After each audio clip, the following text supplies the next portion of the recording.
Good afternoon to all.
Devashakti, Ms.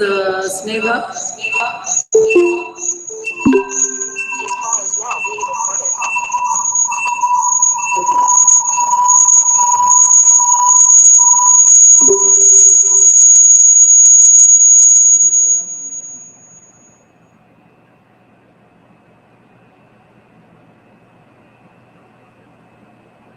Is it audible now?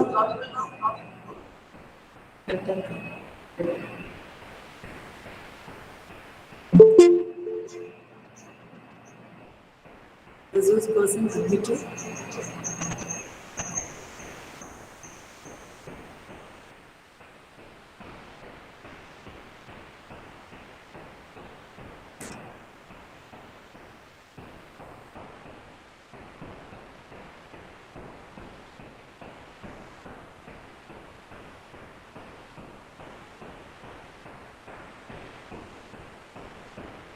Raising, madam.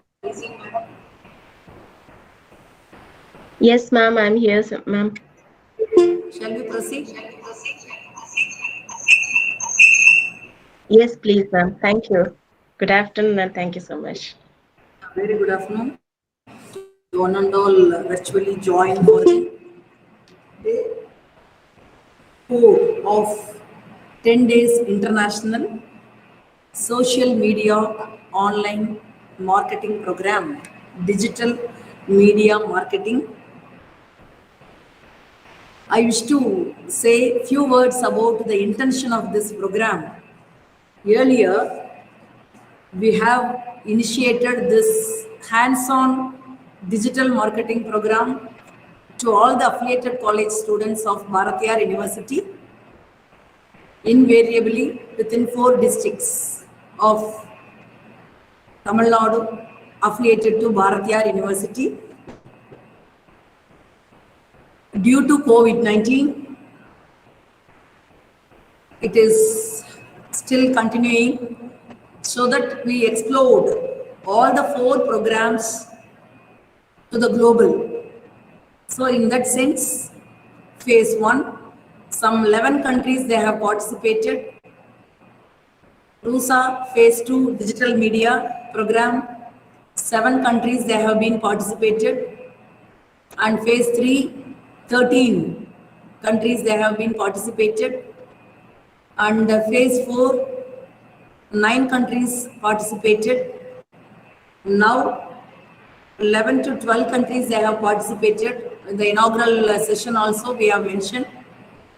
So in that way, there are so many positive things as far as the participants are concerned. But the participants may feel that if we are not issuing the certificate, definitely they will feel bad. Why? Because what are all the parameters I want to explore? So regularly you have to attend and interact with the resource persons, because we are identifying good resource person, one. And the second thing is you have to follow the group feedback, as well as the attendance will be explored through the chat box of the program, not in the group. Okay, so And any one day after receiving the questions from the resource persons, we are giving the assignment, that's all. Because it is a MHRD program and the RUSA program, which is funded by both the central government as well as the state government. Some quality parameters we have to follow. Some quality parameters we have to follow. So in that sense only, we are insisting the participants for the benefit of the participants, any certificate issued by Bharatiyar University and that too School of Commerce, it should be noted worthy. So in that way only we are monitoring then and there, not more than that. So at this juncture, with this few words of our program parameters, today is the 4th day. So we have identified a new resource person, Pricing Lenija from Karunya University. Mrs. NL Pricing, Madam, she specializes in marketing and systems with more than 15 years of experience in management and administration, and she is continuing her academic career. She possessed a master's degree in business administration. She has a good experience in administration, selection and recruitment, control and delegation, which enabled her to provide her expertise and deliver efficient administrative and marketing solutions. Her competence is primarily built working in mid-scale business, administering imports and launching new products. These corporate experiences helped her to excel in rendering best service in academia too. She has an industrial experience of over 8 years as marketing manager in a reputed corporate of BK Birla Group, continued as administrative manager in an importing firm in southern Tamil Nadu before entering into academia.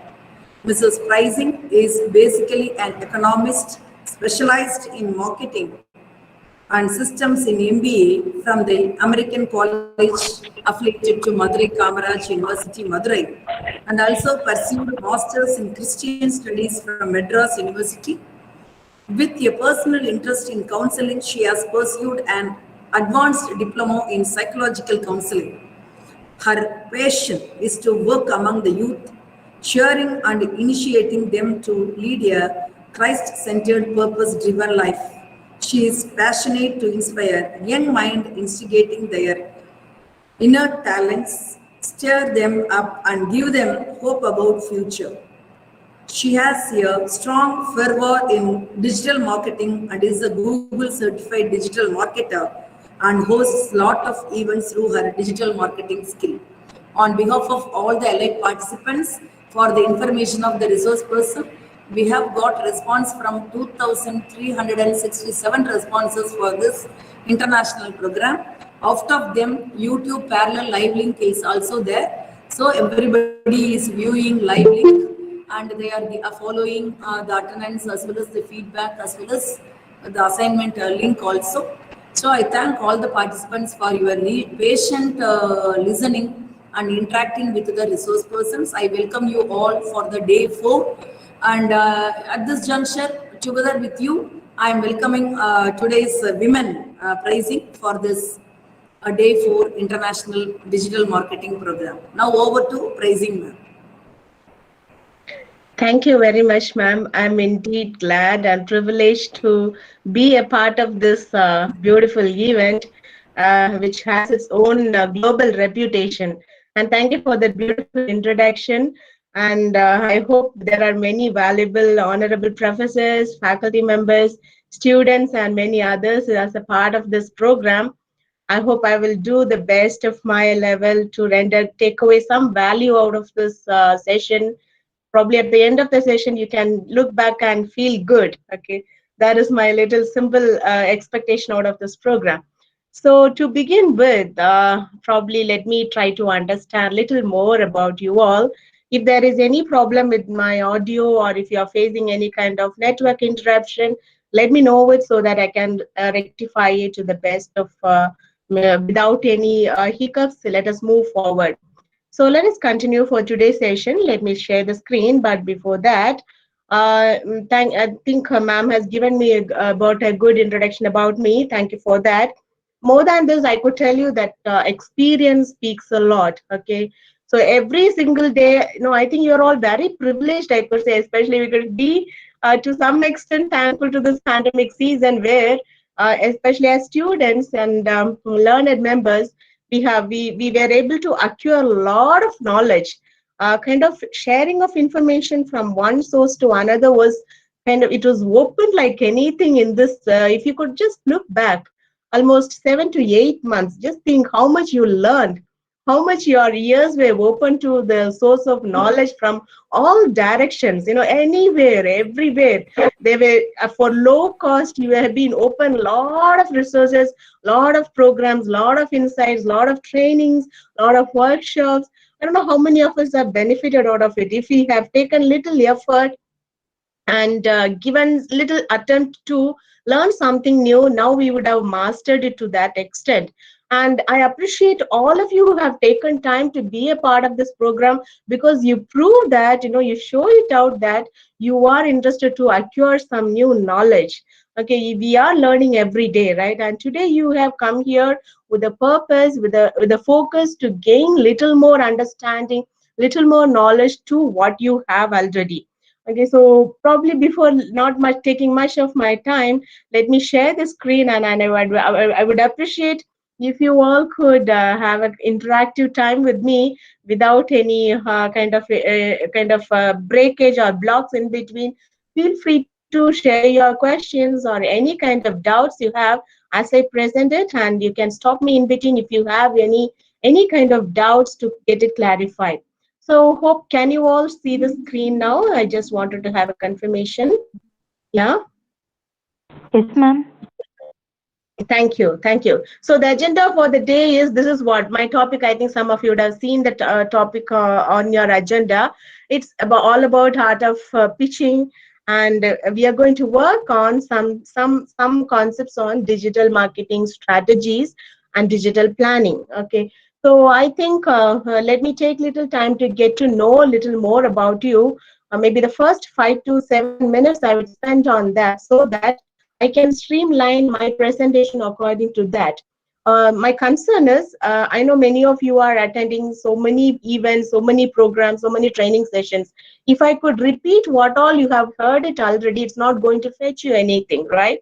So I would be happy if I could add more value to what you have learned before, and this could help you in some way if you are really focused on it. Okay, so this is what I'm going to cover for today's session, something about the topic and the art of pitching. We'll be discussing on that, something about digital marketing strategies, which is the phase 1 of the session, and something about digital media planning, that is the phase 2, and to close with buyer's persona for campaigns and planning template. I believe I'm really not aware about much about the audience. I believe at least most of you have little knowledge or good knowledge about digital marketing. I'm not getting into the concepts of what is digital marketing or what is the content management, this and that, because you have been listening to a lot of sessions. And even this is a 10 days training program. You're on the 4th day, I believe. And even another 6 days more to go, where you'll be learning a lot. So I'm just making a way for you all to open up yourself and get insights and truly work into the field. I don't know how many of you are passionate about getting into the digital marketing industry in this group. At least from students, there will be some of you who would be focusing on, who would want to master yourself in the field of digital marketing. And I would appreciate if you could take an extra step to take down your notes and pens and be prepared and to work with me, so that towards the end of the session, you will be ready to face the challenges with real confidence. Okay. So this is the agenda for the program today, for this session today. Let's start with a small, time together. Okay. So help me know you better. So here is the probably some of you would have done it before. You are familiar with Menti.com, I believe. If not, just you can just show your mobile cam and take up this link. I'll just paste the link also for your ease of work. onto the chat box. Let me do that so that you'll have it. No, you can just click on that and I'll try answering me. This is just to facilitate, help me to understand what kind of audience I'm just working with. Okay.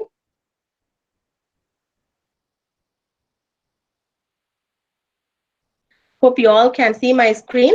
Either you can log on to menti.com, menti.com, and use code 80, 61, 96, and 5, or just click on the link which is shared on the chat box and just fill that question.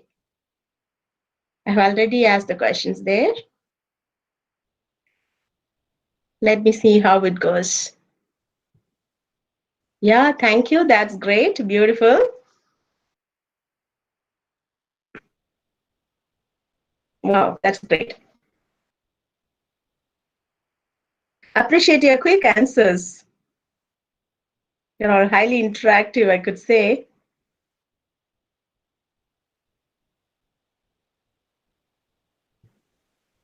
Thank you. That's beautiful. Waiting for a few more seconds so that you can complete so that we'll go further. Majority students, that's good deal. Fine. We have good number of faculty. Thank you so much for joining, and learning gives us all good experience, right? Hope you would all take away something valuable today as you end the session. Thank you. So we have some entrepreneurs here. Welcome. Thank you so much. I think you are here with a purpose, right? You're so focused, and I believe that you are going to get something valuable today. So we have some digital marketers. Very good. Thank you. So you're going to support me with your knowledge. That's beautiful. So there is another group of members. Okay, fine. So majority of people here in this group, audience here in this group is 64% students and 27% faculty, and some split ups on entrepreneurs, digital marketers, and others. Thank you so much. And I have one more question for you all. And probably you can watch on the screen itself, on your screen. And those of you who are on the YouTube as well, probably you can see all your answers also added here. So need not worry whether your answers are updated. It's updated here automatically because you're using the link. Once again, people who would like to join again, it's menti.com and use the code 8061965. Okay, 8061965. Probably some of you can help your friends by adding this code to the YouTube chat box as well. That will help them a lot. Fine. Can we move to the next question? We have almost, yeah, I'll just wait for 10 more seconds. We had only, yeah. So can I have a countdown so that all of you could complete finishing this, making an attempt on this? Yes. So this will be closed in another 60 seconds, okay, 50 seconds. Yeah. Those of you who are still trying, quick, do it.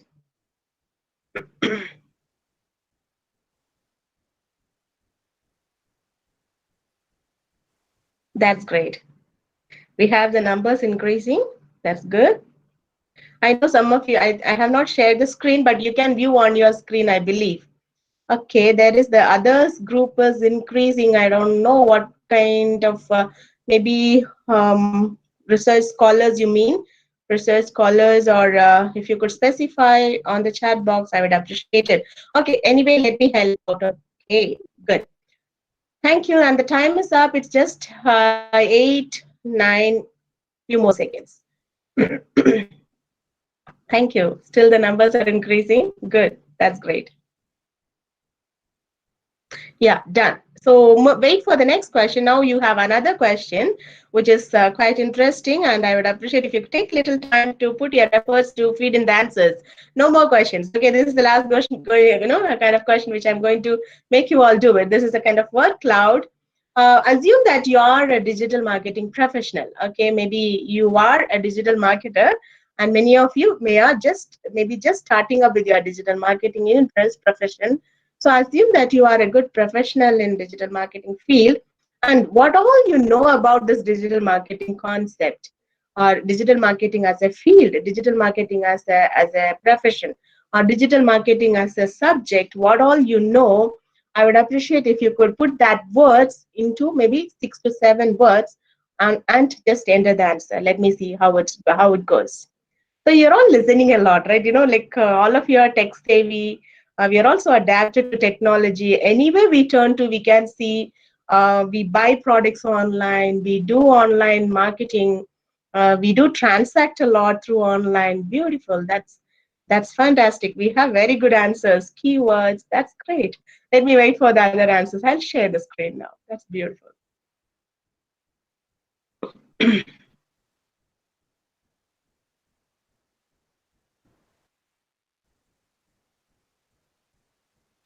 Okay, hope you all can see my screen now. That's interesting. So let me see what kind of we have a good group of people who has good knowledge in this field. So I would see to it that I don't add the same information again to you, but I would appreciate if I would add something more, some information more, so that you can take away something of good value today as you finish the session. That's beautiful. Yes, quick. So we have almost, yeah, good. That's great. Thank you. Thank you for answering very fast, very quick. You can feed in up to 5 to 7 words. So yeah, we have website creation, web-based channels, user-generated content, keyloggers, e-marketing. That's beautiful. Yeah, social media and content marketing stands first. Okay, which means many of you are familiar with these concepts. So we have again video marketing, internet marketing. That's beautiful. Referral, yes. Keyword phrases, promote products. Yeah, that's beautiful. That's great. Yes, website creation, keyloggers, SMO, SEO. That's good. You have to tell me now what is this SMO, what is SEO. Yes, that's good. DNS, that's great. Okay, fine. In future for music fans. Okay, what do you want to say in future for music fans? In future for music fans. Okay, fine. Let me try to find out what that is. Okay, having your own website, that's the basic, that's good. Advertise, wow. Graphics, look at the colorful image with lot of, and I'm happy that SEO stands in the midst and it's the top, good. So we have content writing, website creation, website, SEO, SMO, wow. Quick. Shall I start the countdown? We'll go for just a minute and we'll finish off and go ahead with our further, the slides. So the countdown has started. Those of you who are feeding in the data, quick, make it fast. So I'll just wait for a few, maybe 10 seconds. I have a beautiful word cloud here, which has given me a very good picture about your knowledge and understanding about digital marketing. That's great. So we have advertising, yes. Google, yeah, fine. Online websites, it's again repeated. Google AdWords, opportunities, digital influencer, that's beautiful. Okay, marketing, graphics, website advertising, blogs. Yeah, I was waiting for this. Blogs, very good. Fine. Planning. Oh, I got one term here, planning. I appreciate that. Okay, we'll go about that anyway today. Okay, fine. Quality, optimization, that's good. Fine. Opportunities, yeah. Oh, last 3 seconds. Wow. Thank you so much for answering. Probably all of you can view the word cloud, the answer is done. So you can see here, like most of you are very familiar with this term SEO, right? SEO, we have SMO, we have website creation, video marketing, content writing, social media, planning. Planning stands alone. I think I have to, maybe we'll be working much about on this concept today. And lead generation, I appreciate that. Beautiful. So keyword phrases, quality, good. Very good. So you all have very good knowledge and understanding about these concepts, right? So I can understand that most of you in this group has a good understanding about digital marketing. So now my work is little more easier. Now I do have a question. Okay, so I have some answers on the chat as well. Yeah. So hashtag, yes, one answer is hashtag good. Thank you for that answer. Navita, that's great. So probably let me continue with the presentation. Before I go ahead with the presentation, I have a question here. If I could give a product to you today, will you be able to market this product? I would appreciate if you could keep your mics muted. Maybe unknowingly, I believe that it is getting switched on. I would be happy if you could keep your mics muted so that we may not create a disturbance for your friends to listen. Thank you so much. Fine. So I have a question now. If I could give a product to you to create a digital marketing strategy for a product, will you be able to do that? Yes? You can put it on the chat box. Quick. Yes. That's great. Sindhuja, Vasundhara.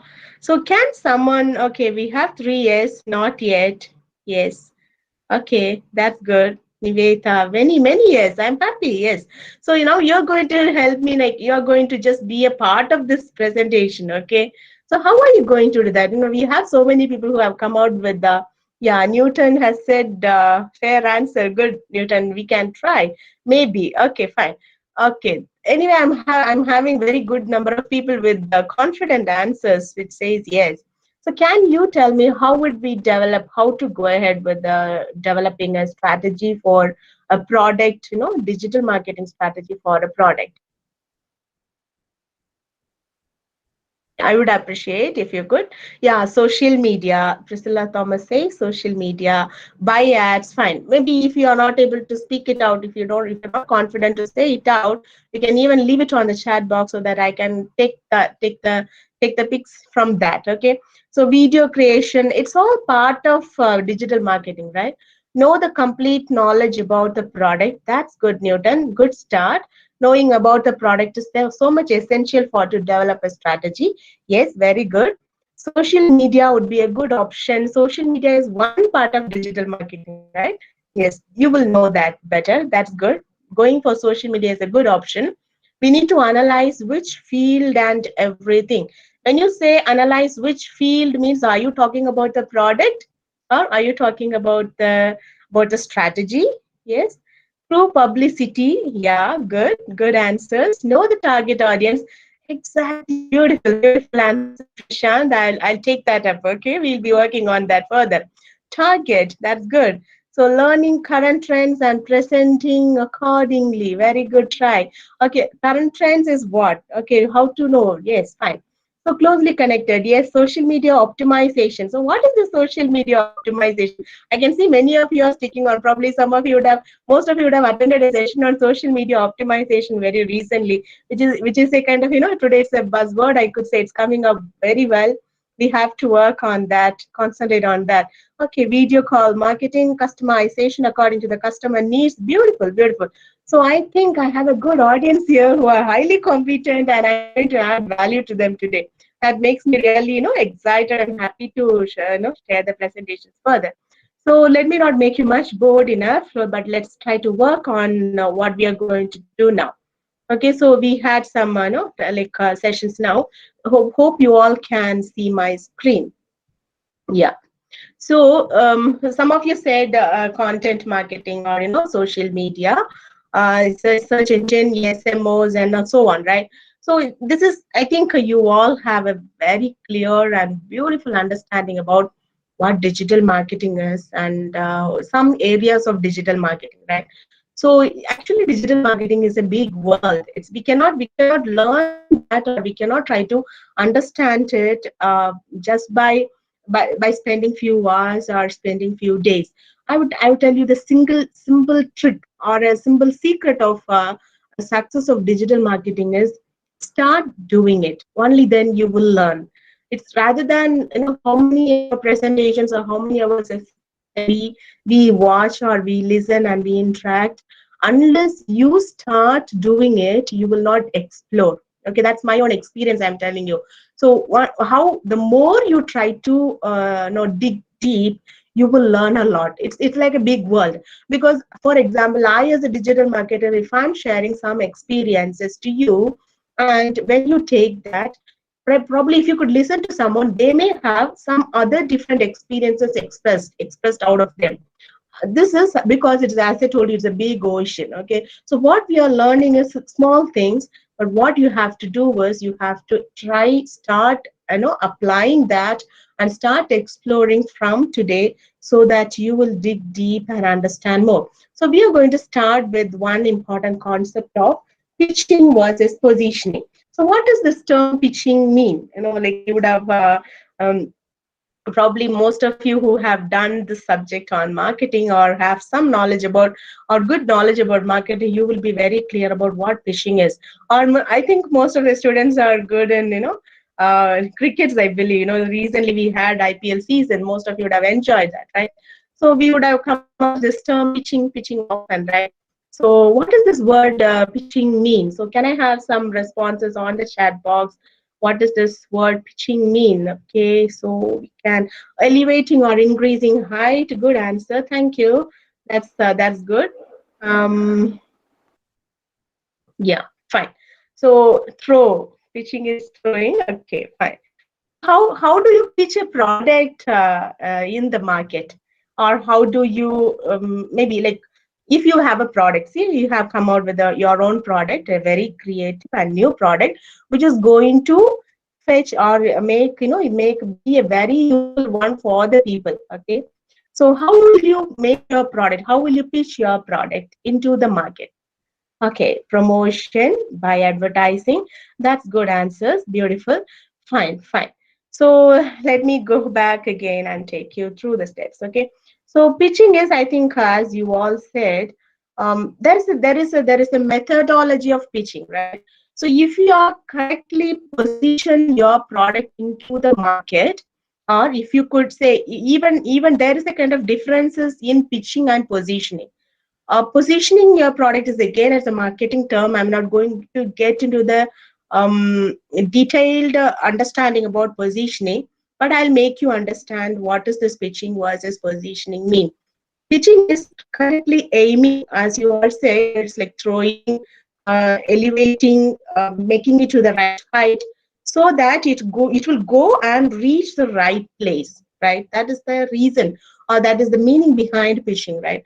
So if you are making direct or clear steps, if you are taking clear, focused steps to position your product by making the right strategies, no wonder you will win over it. Okay, so reaching the people or targeting the audience or getting into the market is all things are so much essential, I would say. But if you are not making the right choices, or if you are not framing out the right strategies in order to position our product, or in other terms, if you are not pitching properly, that is not going to give us good yield. So today we are going to try something new on that. Okay. So as you are all listening to me, I would appreciate if you could take some efforts to take up a notepad and a pen and start working with me, so that you will gain a kind of experience. Towards the end of the session, you will have a good kind of expertise in this strategic development field. So what is media planning? I'm not going to take this media planning now. I'll complete the first phase of what we are discussing now, that is the strategy development, and then we'll be going on with the media planning. So media planning is the process of choosing where, when, and how a business will advertise to its target customers in order to secure their engagement and to boost ROI. Simple terms you can understand on your own. It's just like planning well and positioning well. In other terms, pitching and positioning well. So we are going to concentrate much about this is what I'm going to take today on phase 1 and phase 2. The phase 1 we'll be looking on first 4 steps, and the second 3 steps is phase 2, which concentrates on digital media planning. Okay. So I think when you see this image, I think you'll have a picture on what I'm going to do now, right? So know your customers, identify alternatives, know your competitors, discover the best opportunities, identify channels, validate your ideas, test and outline strategy. You have few more, but this is the major concepts. If you are not only for digital marketing, any strategic development normally follow certain basic process, right? I'm not going to touch that theory now. We are going to look upon the application part. Okay. So let's start this to go one by one on these steps. Let's start with the first step. First is know your customers. So why should we know our customers and the market? We should have, I think somebody gave on the chat box itself, we should know the customers, we should know the target audience, right? So who are our customers? When you as a marketer, even if you are an entrepreneur who has produced a product and you would like to sell the product to the market, or if you are working as a consultant who is helping some manufacturers or some producer who has created the product to market the product, or you are an employee of an organization who is focusing on developing a marketing strategy and selling the product to the Excuse me, people, ma'am. all of us have to focus on who our customers are. Am I audible to you all? Any kind of interruption? Can I have some response? Your voice is breaking, ma'am. My voice is breaking. Yeah. Kindly excuse me. I just switch off my video so that you may not have any interruption.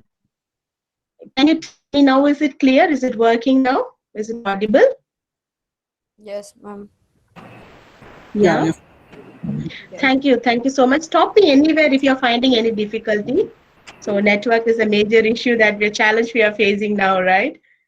Even though we have multiple channels, it's like at times it is a bit challenging. Fine. So am I audible now? Is it clear? Can we go ahead? Yeah. Yes, can I have some response, please? Yeah. Thank you. Thank you so much. Thank you. Fine. So let me continue with the presentation. So knowing your customers, it is very important, right? Customers, like when you think about your customers, to whom are we making a product? If you have a product of yourself, or if you are, first of all, try to understand the concept of value offering. See, anything today, just we know that the competition is very high in the market. People want to sell. Everybody is selling something. There are so many manufacturers who are coming out with new products every day. Okay, so the concept of coming out with new product, coming out with the product, trying to compete with each other, this is increasing day by day. We cannot say, okay, no competition, I'll share, you will share. We cannot do that, right? So today's kind of, how can you yourself come into that competing environment and make yourself and position yourself in such a way you also stand unique and stand on the top. Okay, that is important. So who are your customers? Trying to understand who are your customers and what kind of challenges are they facing, what really drives them, what are the key drivers for your customers, or what makes them, or what could be the attributes that will force them or initiate them to choose your product. Okay, so those things can be, those factors can be the drivers. Okay, and what are these pain points? I think this word we have to clearly understand, especially you all as marketing professionals or digital marketers. I think we all should have a clear understanding about this concept of pain point. What does this pain point mean? Okay, so this pain point, it really talks a lot about understanding your customer. So only when you offer a product, I just started with telling you, marketing is all about value offering. Many times the producers, the marketers, and even the sellers, they forget that. That is the major reason for many failures of product in the market. Many times, many product which has good value fail because they don't realize what is the value that they are offering to the people. If I, as a customer, if I find that if I get a product that is going to give me some value out of it, I will be going for it, right? So everything that stands, that comes, the nucleus, I could say, or the midpoint is the value offering. So when you think about marketing itself, what is the value that you offer, or what is the utility would you like to offer to the customer when you offer this product? That is the first thing you have to answer. So here the pain points are something which, if you are able to sense, understand, feel, or empathy, the pain point of the customer, for sure you're going to make a product which is worth of value, which is worth of a good utility, and that is going to meet the expectations of the customer, and that's going to have a good reach. So knowing the pain points is very, very, very, very important. One of the very important steps as you try to understand your customers. And we have to search, no, we have to analyze and find out what are the pain points that's been gone through or a customer is facing, and if that is clearly sensed out, it is easy for us to move forward. So in reference to this concept, okay, I have taken a small fictional organization, and that's the reason I told you take a notepad and pen. If you have a plan, maybe I have just taken a kind of example as play school as an example today. Probably for to ask a little more on that, you're going to answer me some questions. Okay, so we all know kindergarten or a play school or a preschool is very important for a child's first. That is the first school that they are going to step in out of the home as they come out.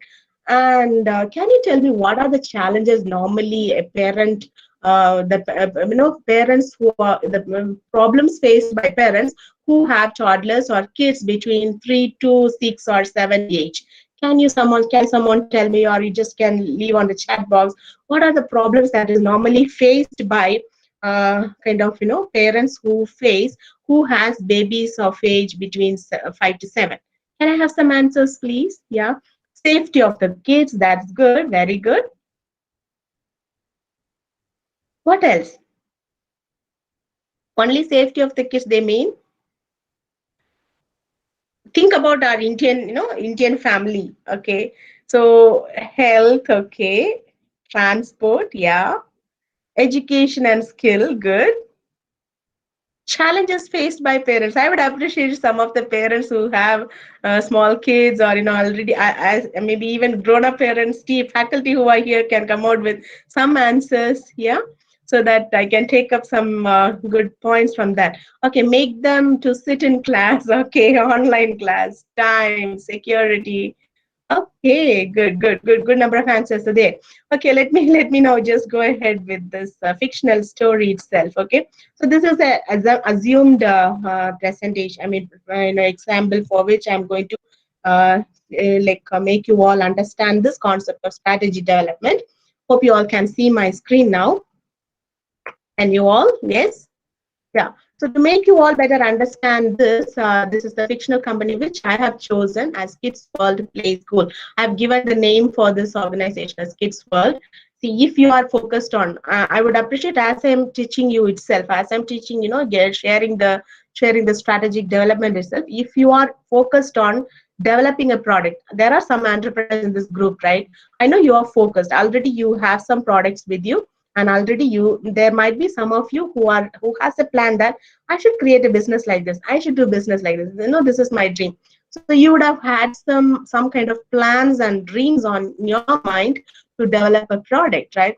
So those of you, I would appreciate if you could do the same, taking up another note and maybe not the same organization, you can follow the same steps. Okay. So to illustrate this Kids World Play School, like I have created this organization to make you understand the strategy, how can we develop a digital marketing strategy. So here the name of this organization is Kids World, that provides the first and the best experience for your baby to have a smooth transition from home to school. Okay, so this is if you could read these two lines, will tell you the purpose of having a play school. Like if you could, I think none of you answered me that. If you could think about the real problem of this, probably as you're all students, you may not visualize it, but if you could talk to your sisters or brothers, or maybe a parent who had a recent child of age between 5 to 7, and today the culture of being away from a joint family is common, right? Everybody is nuclear and both the parents work. Many people who are working in the software industries, or even the working people, they face this challenge. And now especially this is a time, many post COVID, many of us are trying to go back to the work, And all these days, children were very happy with their mom and dad at home, and now they have to take a stand. For many of them, the elder parents are not with them. For many of them, they are alone, have to depend on either on a maid or a servant or a caretaker or a play school or a preschool, right? So for such people, what can be a solution? Okay, so if you are trying to find out, maybe if you could spend little time to find out what are the challenges that is faced by a young couple who both of them are where both of them are working, and there is no one to take care of the baby, maybe like to give. Of course, why are they working? In order to provide for the family, in order to take care of the baby, and in order to provide a good future for the child, right? They are in a position where they cannot give up on the job, and they are in a position maybe they cannot depend on any elder parents, or because they are not closer to them, or they are not they're very far, they are these couples are far away from the parents. There can be many reasons, right, for them, for they are not able to spend much time with the child. So they may have to look upon get some service from the kindergarten or preschool, or from some play school where they can engage the child, take care of the child. And especially now the concentration is more on safety and security, right? So how safe the baby will be taken care if I could leave my child on a play school? How well they will take care of my, give a healthy environment. These are all the problems that is there in the minds of young parents today, right? So keeping this in mind, like just to make you all understand, to keeping this as a problem in mind, we are developing a strategy for this product. Okay, so Kids World Play School. So in this preliminary research, we identified that parents obsessed with fear and confusion to let the kids to school as your target market. Okay, so now the target market is who are all the, we cannot for target the children as the final target customers, or target.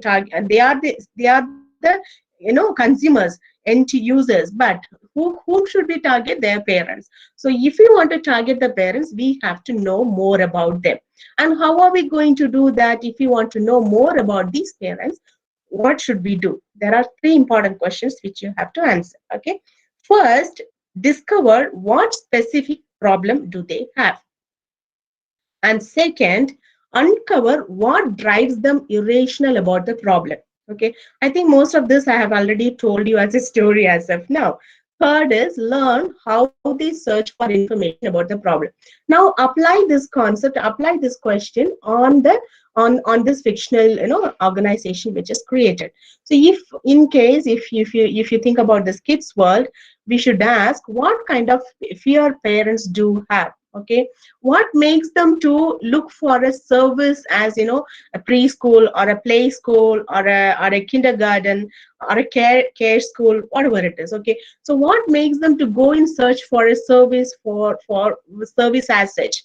Are they too busy trying to balance their demanding career, or is there like are their parents not near with them? Are they elder, or they don't have any support, any kind of help from any other elder people? And there can be many number of reasons. So first, try to find out what is the problem that is lying behind, and try to understand, uncover or explore what drives them irrational about the problem. Are they feeling bad because they are not able to give good care? Now, just imagine for a baby, for where both the parents are working, and of course they have this guilty feeling when they come back home. They are not able to spend much time with the child. They're not able to take care. They are leaving it in the care under the care of somebody. All this is a common problem faced by them, right? What makes them kind of feel bad because they are living under somebody, but the service given by them, is it really making them feel good or feel satisfied? Okay, that is something that they have to answer, right? Or perhaps are they so focused with generating income in spite of having options? Say for example, both the parents are working and they are earning very good income, and one of them can give up for some period of time if they want to, but are they really focusing on that, or are they saying that no, I have to keep my baby very kind of keep him so happy that I have to earn more and concentrate more on my income. If that is the problem, so there can be many psychological reasons, right? So if we have to uncover what is something, what drives, or what is the factor that drives them or makes them feel irrational about the problem. And third is, we have to find out, like if when they try to find out some solution for the problem, what kind of information that they look for or they try to put up on the websites. We are working on the digital marketing strategy, right? So what kind of words or what kind of questions when these parents or the consumers who look for finding a solutions, who put search for on the websites, or when they give up a search queries. Okay, so maybe like when you have a search, or when we surf, try to find out what kind of information they are looking for, or what kind of blogs they are trying to read through, what kind of information they are trying to collect. Probably this is the kind of trying to understand the web history, or like kind of their internet usage history, or of the parents, trying to understand that. Okay, so if to gain such insight, we have to have a closer, we have to do a little bit closer analysis. Probably what you can do, you can visit a parent, and if you are really focused on to start up this business, you have to have a thorough understanding, right? So for that, you can visit a parent who have a baby, and maybe like even a parent whose baby has crossed this stage and who is in the school. You can talk to them, what is the kind of experience you had and how did you overcome that, what were the challenges you are facing, and what steps did you take in order to provide a better kind of make this transition a smooth one, make a child happy, and you have crossed that. So such kind of interview with them, such kind of meet with them, informal or formal meet, and try to understand, observe, learn. When you try to do this, you will get to know more about the customer. Okay, and when you do this process, all this information will help you to understand the market better, to create a profile of your ideal customer. Profile of your ideal customer is very important if you want to move ahead. Okay, this is the first and foremost and very important step. Many times marketers don't give importance for this. If they are not trying to give importance for this phase, it is very hard for them to stand firm in the market or stand for a long period of time. So this information, all this work will help you to understand the market better, create a profile of your ideal customer, map out their buyer journey. We'll be working little more on the buyer journey, which is very important. Identify the most significant opportunities to create a strong and relevant value proposition. These are all going to be the benefits when you do a kind of market study or a market research in order to understand who your customers are. So hope you are all very clear about this phase. Moving to the second phase, stop me in between if you have any doubts or any questions to raise. Okay. The second important phase is identifying alternatives. So when you try to, when you look from the view of the customers, whenever I have given you an example of a play school. Think about, if you have a product and if you look at from the customer's point of view, for whom you're going to make the product, when you made the product, who was in your mind, for who is the end user who is going to use the product, what is the purpose? When you look at that, if the customer views the product from their view, do they have some other alternatives, making that okay, I don't prefer this product, but rather I could prefer some other product similar to this because this is unique. So maybe like what makes a customer think another alternative leaving your product? So if you're trying to answer that question, I think you will come out with the kind of unique selling proposition for your product. Okay. So only when as I told you before, if your customer feels that if you are offering a value which is unique and important, the customer will never go off. They will prefer to come to your product and take it for themselves. But the offering should be valid. So here, identify what can be the other alternatives where the customers can go for it, okay, where there is a possibility for customer to go and choose. Those alternatives will help you to understand a bit more. And why should you understand the alternatives? You can make something unique for yourself. Okay, so we all know so many examples we have in the market, many products, every different product will say for themselves a unique nature. They wanted to stand themselves in a place to say that this is what I'm specialized in, this is what I'm good in, this is my uniqueness, this is what, this is the only reason people come to me. Such kind of unique selling propositions have to be identified. So when you know your customers, and when you identify the alternatives, you will be able to help or get out the unique selling propositions. So doing this process in terms of your digital marketing strategy, what would you do? So in our example, the audience of Kids World knows that they want to enjoy a peaceful life, preparing a better future for their children. This is what I told you already, right? This is the focus. So as they realize that that one way to achieve this is making right choice to kickstart the education for their little bundle of joy. For their baby, how are they going to provide the first education?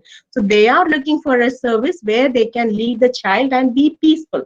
Leave the child, when they work, they may not panic, they may not be kind of under stress, but they can concentrate on their work, leaving if they're confident that the child is safe and secure and enjoying an environment where it could learn and be happy even in the absence of the parents. That is what they want, because the child has to learn, the child has to grow, the child has to start to adapt to going to school. So all this is learning stages, right? Learning processes. So for this, in order to understand it in terms of digital marketing, how would you do that? So if you are planning for it, probably the common methodology is auto suggest. I think since I understand that most of you are very familiar with the many of the digital marketing concepts, I believe that you all have a very good understanding about auto suggest. What is this auto suggest? Any idea? Can anyone tell me something about your understanding about auto suggest? Yes, no, maybe something more. What is keyword? You have written on the word cloud, you have mentioned keywords, right? So what is this keyword? Why should we go for keyword? Yes. I'll be happy if you could give me some responses so that I can, if you are working on your own examples to better reach. Okay, to better reach. Thank you, Ganesh. To have a better reach, we have to concentrate on keyword. What else? Good, thank you. Yeah.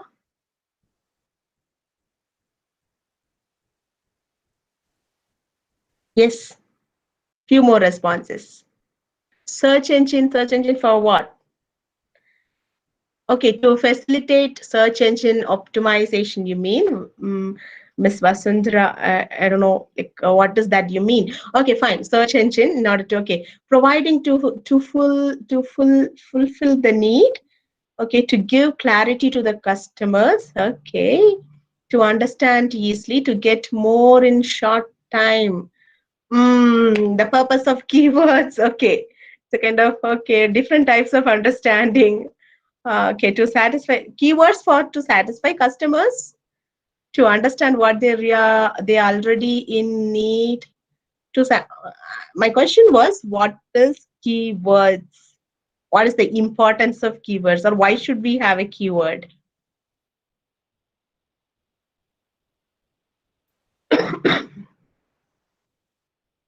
Okay, to attract more people with commonly used word, closely connected. I appreciate that. Good. So to impress the customers, is that keywords? Okay, to better understanding, easy attraction. Oh, good. Different kinds of answers. Okay, but maybe I don't know. Maybe I have to get little more. Probably I have to get little more on that. Okay, fine. Let me give you simple understanding about what this keywords is. Okay. So we are standing on, we have known who our customers are, and we are working on finding the alternatives, which is the second important step in strategic development. So finding the alternatives, you know that when already there are so many players in the market, right? There are so many people who have kindergarten schools, who are providing daycare centers, or there are so many franchisees who are already competing in the market. So there are so many people who are in the market already. So you are going to compete with them when you come out with this kind of a product, right? So when you do that, you have to plan in such a way that now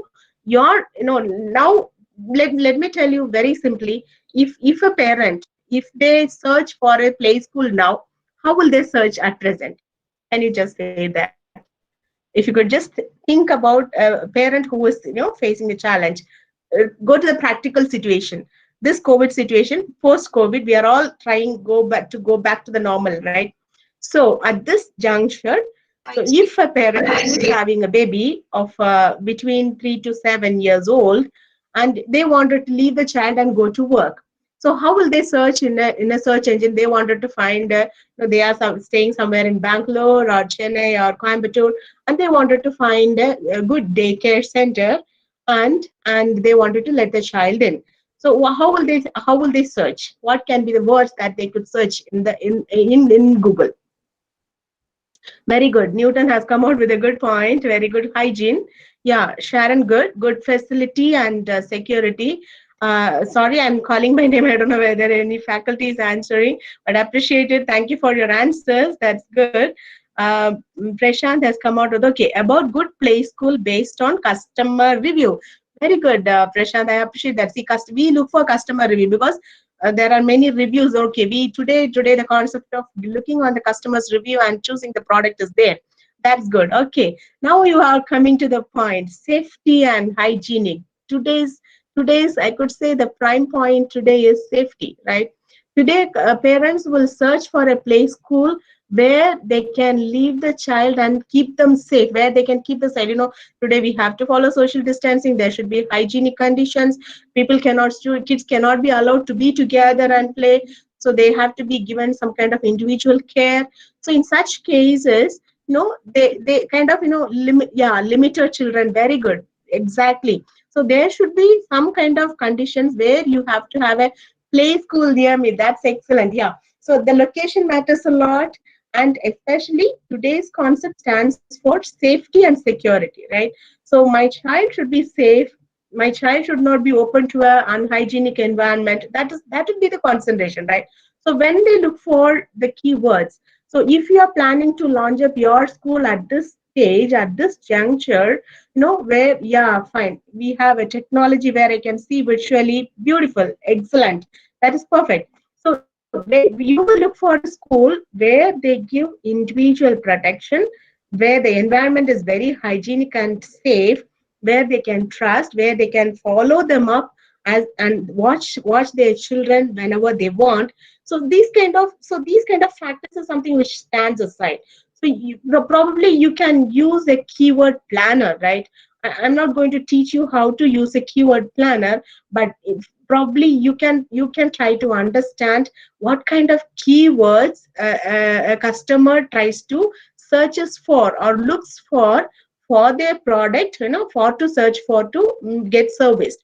So if you're planning to come up with a product like a play school, you have to come out with the relevant keywords which the parents would look for, right? So how will you do that? So let me take you just to the simple steps of, I think already you would have been opened. I believe that you all have some understanding about keyword planning, but just to give you some glimpses, because this is a part of your strategy development, let me take you to the steps. Okay, so here let's go through these steps. Just watch me out.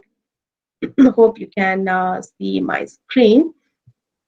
Yeah, so maybe like if you auto suggest is one method where when you I think most of you might be familiar with it. I believe when you start typing on your Google search, uh, before you finish the word itself, it will suggest you some words, right?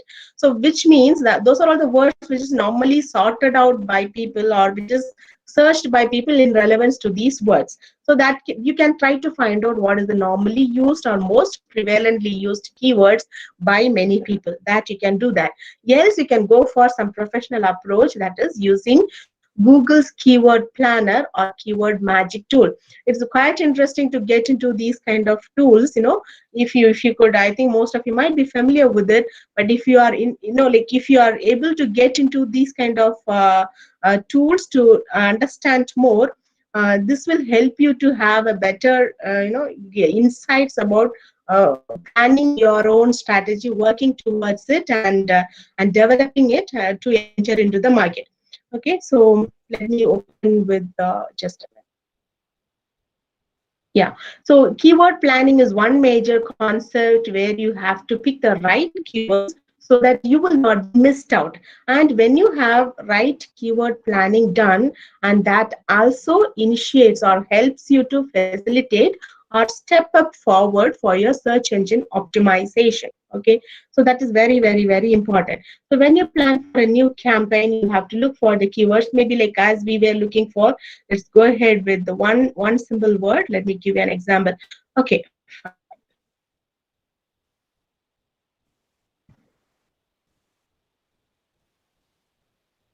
Hope you can see my screen.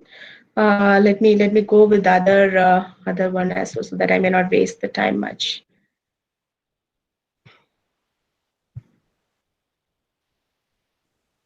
Yeah, one is Keyword Planner, which is by Google. You can you hope you are all I think if you're open to those environment. This is another one very interesting tool. Okay, SEMrush is, I think, one of the best services, I could say. But it is paid services. You can just log in, and with your free trial, you can just try exploring this resources. Okay, it's very interesting to go through it. So let me just show you some examples of this. So you can just choose the country as India, and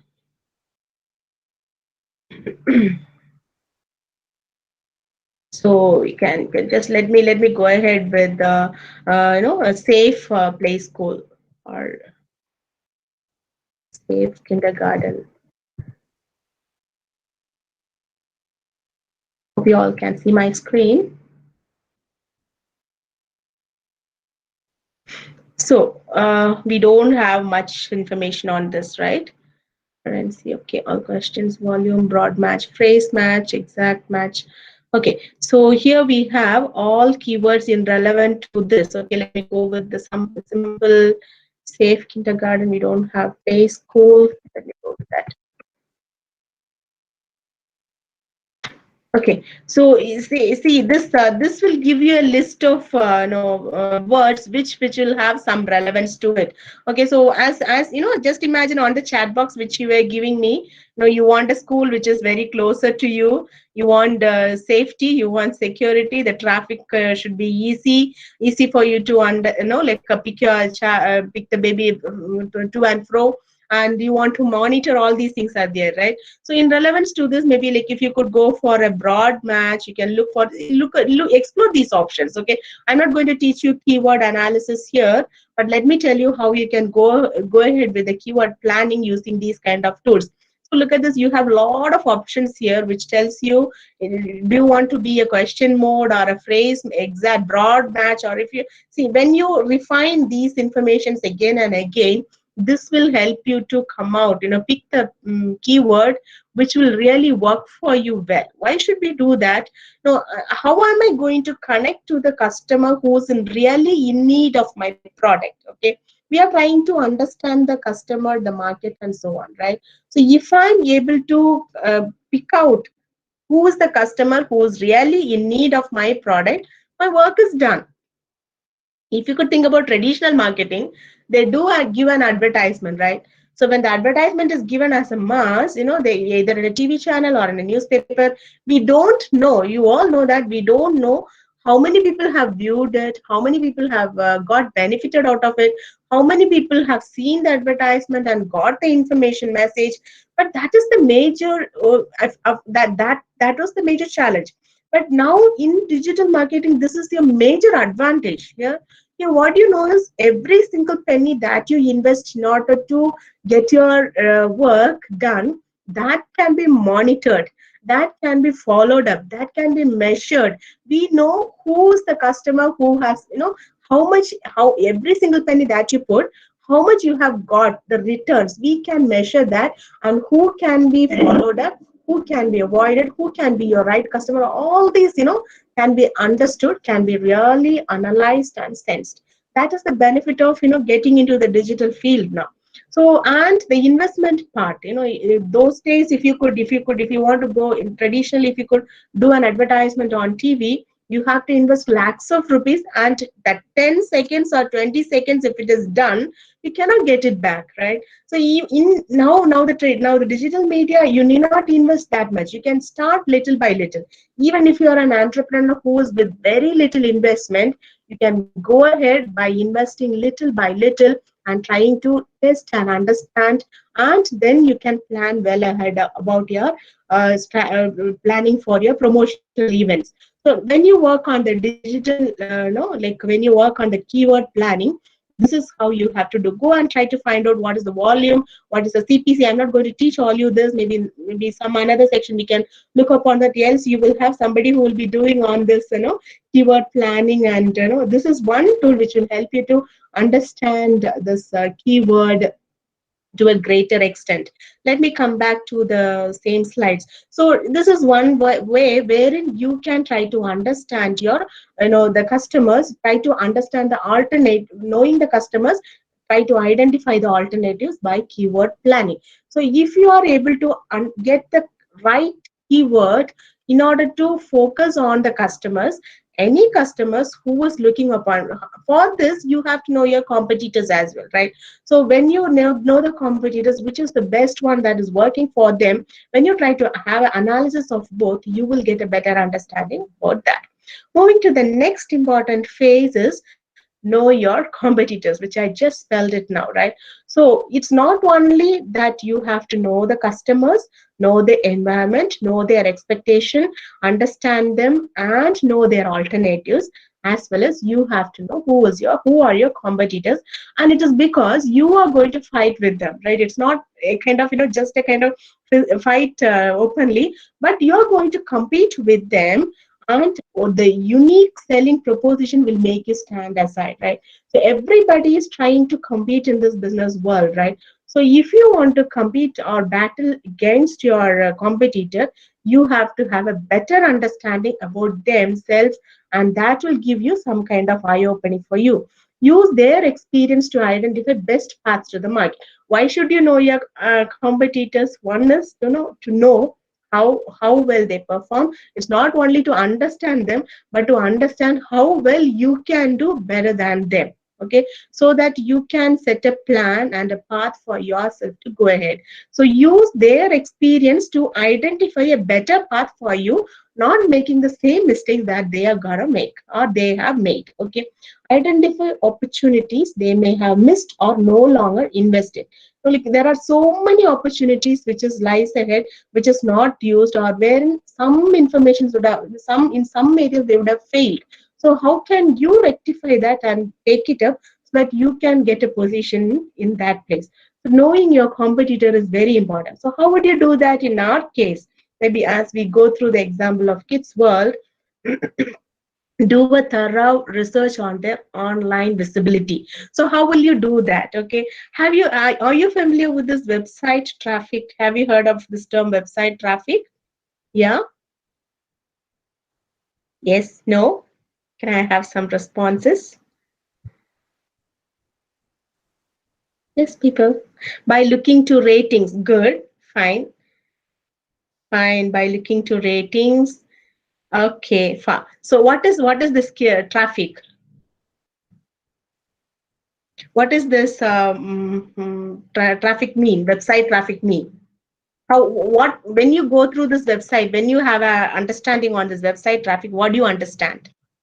When you have a look on this website traffic, what all things you understand? Number of views, visitors, exactly, good. More clicks, more viewers, that's beautiful. So too many users on the same time.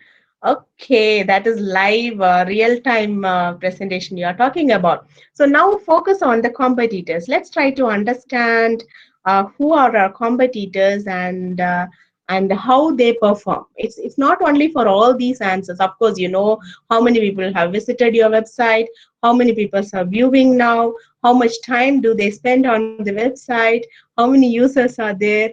It's good, very good, very good. So you all have a clear idea on that, right? Now let's try to a little bit understand on this website traffic. So the same, maybe I could share you the same page or the tool which I have used here, which is quite interesting and lot of information you can generate out of this. Okay, so let us go to the same example which we have already taken. For Kids World Play School, how can we analyze the website traffic? So here we have the traffic analytics. Hope you all can see my screen. So how will you know the traffic analytics? Okay, so maybe like if you could take about, let me just go with an example of leading play schools in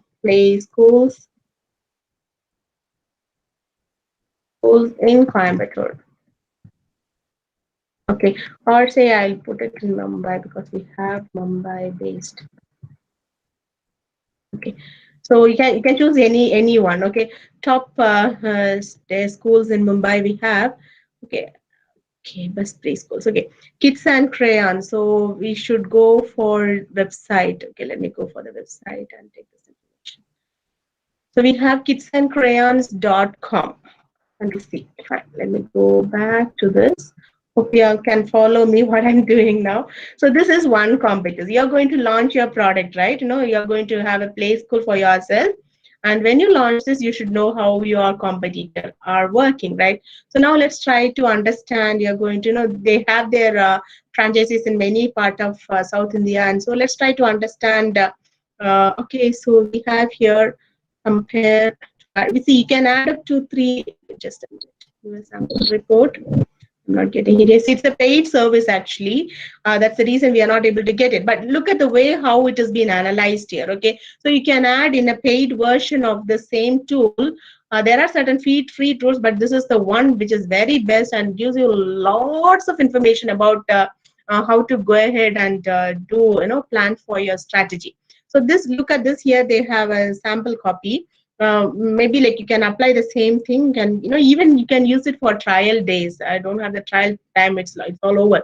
So maybe you can try exploring this. Okay, so what you can do is you can select the regions, you can select the choices, all those things. You can make up you can do all kind of filters, and look at this, you can have almost 3 competitors, and you have a lot of information here. The audience insights, the traffic journey, top pages, geo distribution, subdomains, and overall view of the sites.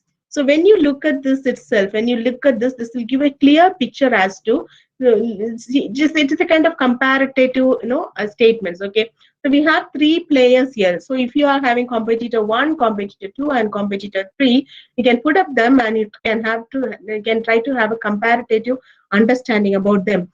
How many people have visited it? How many unique visitors? You all said that, right? So what is the bouncing rate? So you can find out when there is a bouncing rate for a particular. If you could look the bouncing rate for search engine land is higher, right? So probably you can try to find out what is the reason for that bouncing. And so see, they are all Amazon and eBay seeing to it that they don't have any bouncing rates. Like they have bouncing rates, but they are trying to keep it minimized, which means how important it is, right? And it's not only that, you can export all these data. I think you all have had some sessions on this which have given you insight. I'm not going to teach you now this, but just to help you explore this. So traffic analytics will help you to understand in a very good way. There are so many other free tools as well. You can just try to explore that and get it done. Traffic analysis will help you to understand your competitors better. Okay, so maybe in traditional mode, we tend to do portals analysis or SWOT analysis in order to identify the strengths and weaknesses, or in order to identify the competitors, strategies. We do pestle analysis. A lot of analysis and models are there, right? So these maybe in online digital mode, this will give you kind of how your website is performing, how your pages are working, what kind of insights can be taken from this. All this you can analyze, and based on these insights, you can make certain decisions to move forward. Okay, so analyzing your environment, competitor is very important in order to make a stand for yourself. what marketing channels they use.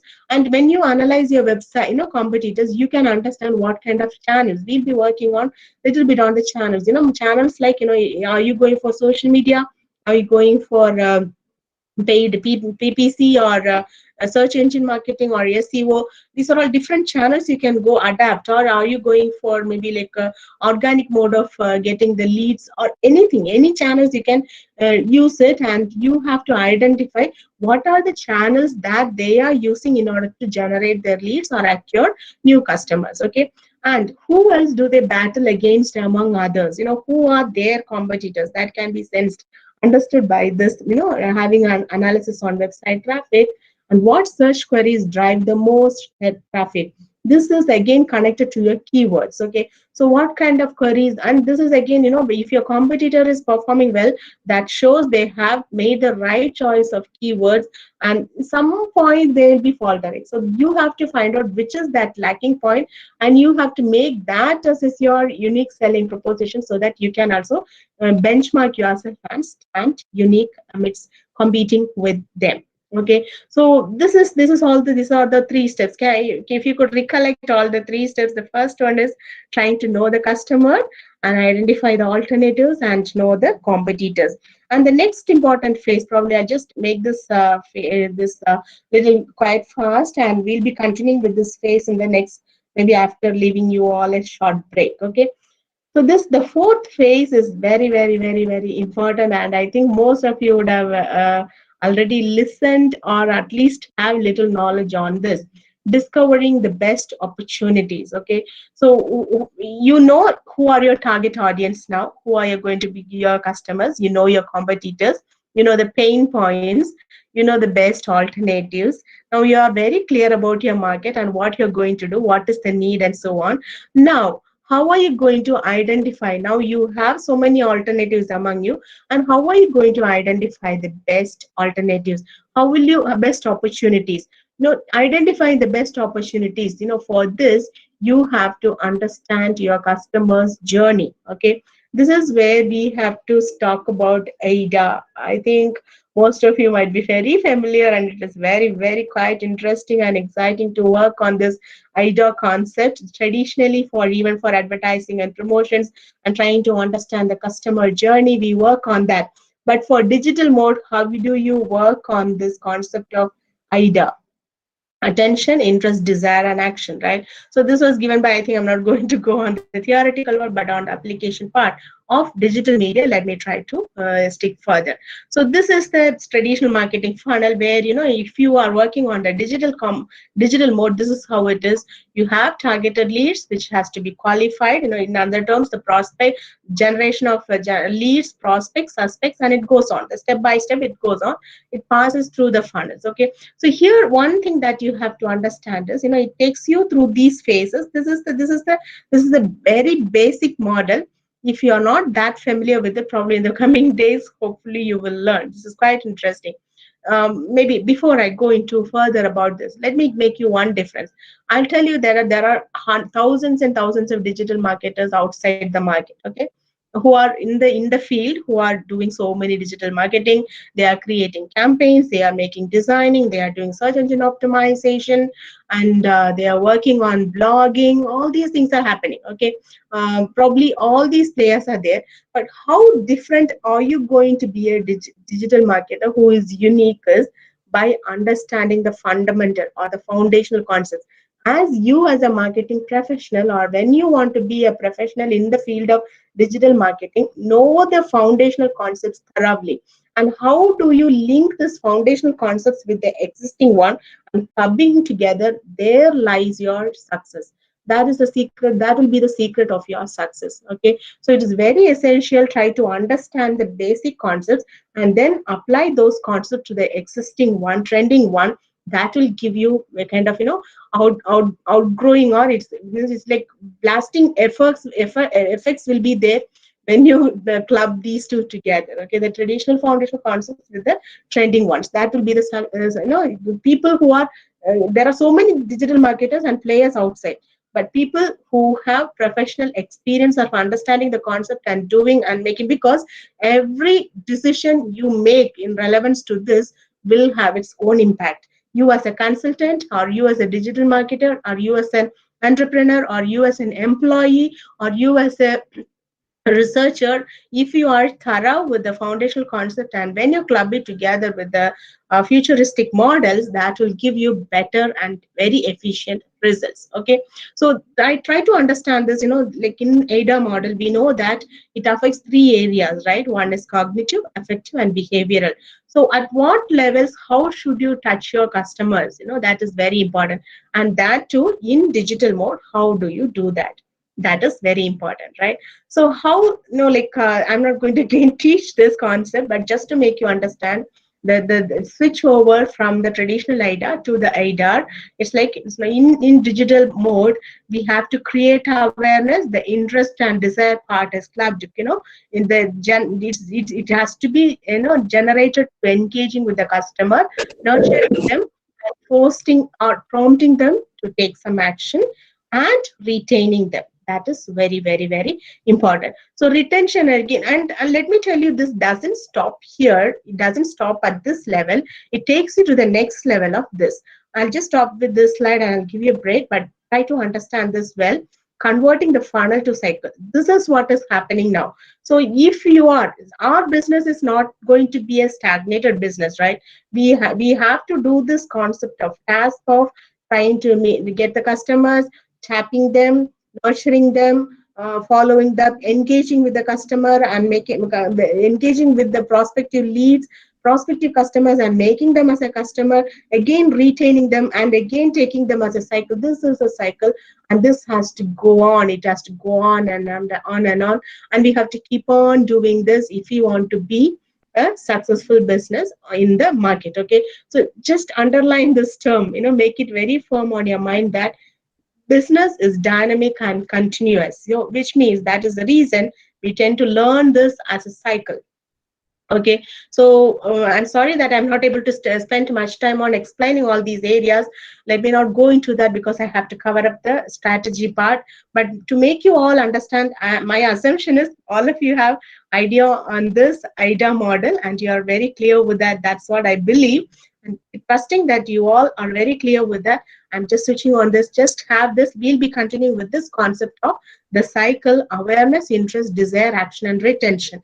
Because retention, again, it is very important, because when you retain a customer, the investment on acquiring new customer can be reduced to a greater extent. Let me come back to you after a short break. So yeah, so can we have a time of break? Yes. Can I have some response from the organizers? Should we give a break for some time? Yes, ma'am. 10 minutes. Take a break. Yeah. So thank you so much for listening to me, all of you. It was nice, getting very good interactive answers from you all. That makes me, feel excited and continue. Thank you so much, and come back. I'm waiting here for you all. Take a break for 10 minutes and be back. Thank you. Thank you.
Hello, hello, good evening, sir. Hello, good evening. Hello, good evening. Yeah, breaks is like sentence. Hello, good evening. At the end of the session, No, for sir, the break. what the end of the session. 5:30. Thank you, sir. Thank you, sir.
Can we start the session?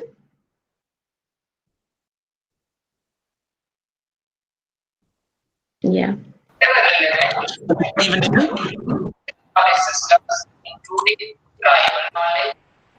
Yes, ma'am. Proceed, ma'am. Thank you.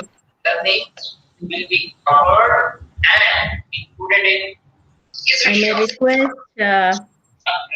our participants to keep your microphones muted.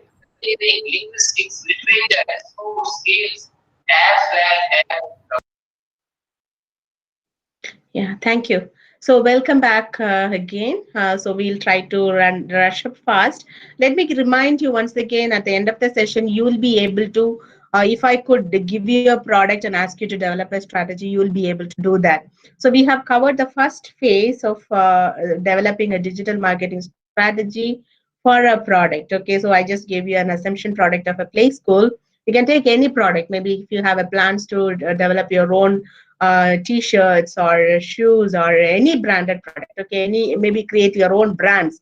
You can think about marketing, creating a developing a marketing strategy, digital marketing strategy for your product in the same process, and start working on that. Maybe as you refine your work and create proposals that will give you come out, refine yourself and help you to refine again and again, and finally you will come out with a strategy which will have a better reach, and you can take the steps confidently. Okay, so that is the focus of my session today, and we have covered almost covered 45%, I could say. Probably let me continue with the rest. Okay, hope I'm audible to you all. If there is any interruption in the network, let me know that so that I can help out. Okay, thank you so much. Yes, ma'am. Yeah. So to continue with the slides and the presentation, let me go ahead with this. Yeah. So we were sticking on to this stage, right? From the from the funnel to the cycle. Yeah. So here what happens is, as I told you, now applying the same concept of this funnel or the cycle to our example. Okay. How can we do that? So first we have certain stages like, awareness, interest, and the desire, action, and retention. So let us go through these stages one by one. I'll quickly rush up so that you can, maybe at the later part, we can have a recollection of what we have completed. The first phase is creating awareness. Now we know who our target audience, what are their pain points, what they need, what are the best alternatives, and we know our competitors as well, right? So now trying to have a better understanding, we are clear about what our product is now, and what we are going to offer now is something which we have to decide now, right? So first phase is, creating awareness to the customers that, come on, I have a product which can fetch your need, which can touch your pain points, and other terms which can serve, meet your need and serve the purpose. Such kind of commitment or such kind of awareness has to be created. And how do you do that? In traditionally, when you create a product, what do you do? We tend to prepare a campaign, and we tend to create awareness to the people about the product through advertisements, right? Or in online mode, what can you do? First is creating awareness by showing your presence, creating a visibility about your product and about the specifications of the product online will give a kind of awareness. So create content that engages your target audience with your brand. First of all, trying to build a relationship with the customer is very important. I think content management was one area I think most of you are familiar with, right? So when you think about content management, we all know that having a strong content for a product is very, very essential, because it is the content that will speak about us as the product, right? So content is very, especially in today's, like if you are trying to replicate somebody else's content, and we try to create a kind of a situation for us, or a kind of maybe the business for us, that is not going to stand for a long time, because people are so kind of, they are so very active and very hyper, and they know what is happening in the market.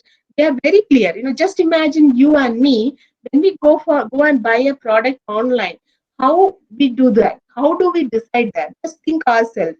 Now, we don't tend to see the advertisement and just click and go ahead, right? We tend to immediately, if that advertisement touches our need, touches my pain point, the first thing I do is I go and try to understand more about the product, right? I try to understand the specification. I don't stop with that. I try to compare with this product with a similar kind of product. And today, online mode has paved way for very beautiful comparisons. There are so many sites which can help us to compare each other product, right? So we tend to compare each other product, each other specification, and the main thing that we look for is the reviews. We got some chat box answers as well, right? Reviews plays a major role. The number of ratings, the number of stars, the number of reviews, all these things, and we spend time on going through the reviews and analyze it, and then we take a decision to go ahead with the product. Just imagine how aware customers are. If they are going to spend some money to get a product, or if they want to make a decision to go ahead with the product, they don't just blindly go for it. They analyze, they do a thorough analysis, and then they make a decision out of it. Okay, so creating online visibility and creating an awareness is very important, and this is an outreach strategy. Here you have to connect with your customers by creating some kind of campaigns, using some kind of tools, some kind of platforms. Like, here is where the picture about social media all enters in. Many of us have an assumption that digital marketing is all about social media.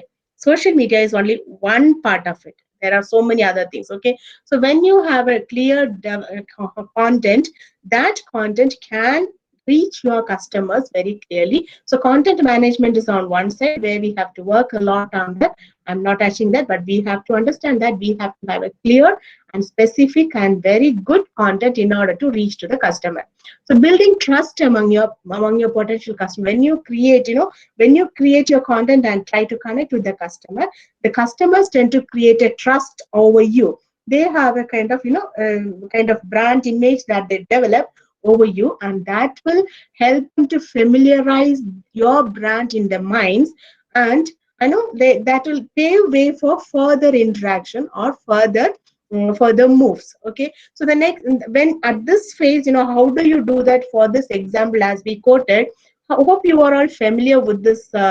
Maybe, like, as you can view the screen, hope you all can see these few examples which I have quoted here. Okay, so one is Quora, another is Reddit, and we have topic research or search engines you can go for. These are all tools which can help you to analyze, if for this example, by analyzing ideas relating to play school, you could identify a whole range of topics to cover when marketing to those customers. Why should you analyze these topics? To develop content. Again and again, I'm telling you, content plays a major role, and your content also should have those keywords you shorten. Okay, you select. So choose, why you should have a thorough analysis of what is people asking for, what is people searching for, what kind of questions people raise, what kind of pain points that they are going through, what are the challenges that they are going through in relevance to this particular problem. So when you have a thorough analysis using these kind of tools, just to give you one example, go through.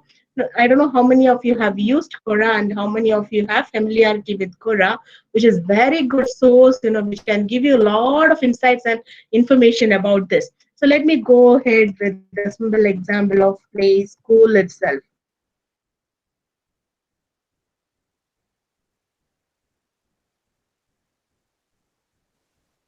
Look at this. So you have here on the side, I hope you can see my screens. Okay, so here you have what is the correct age for a child to join a play school. This is a kind of question answer types, right? So here you can see that how many people are following it, and you can see that which can be the top post, what kind of post performs well on the related to this.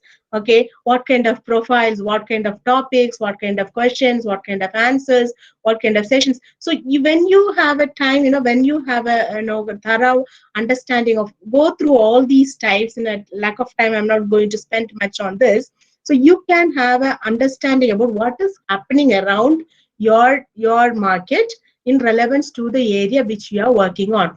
If you're not getting anything, there is two options. One is people doesn't need our product.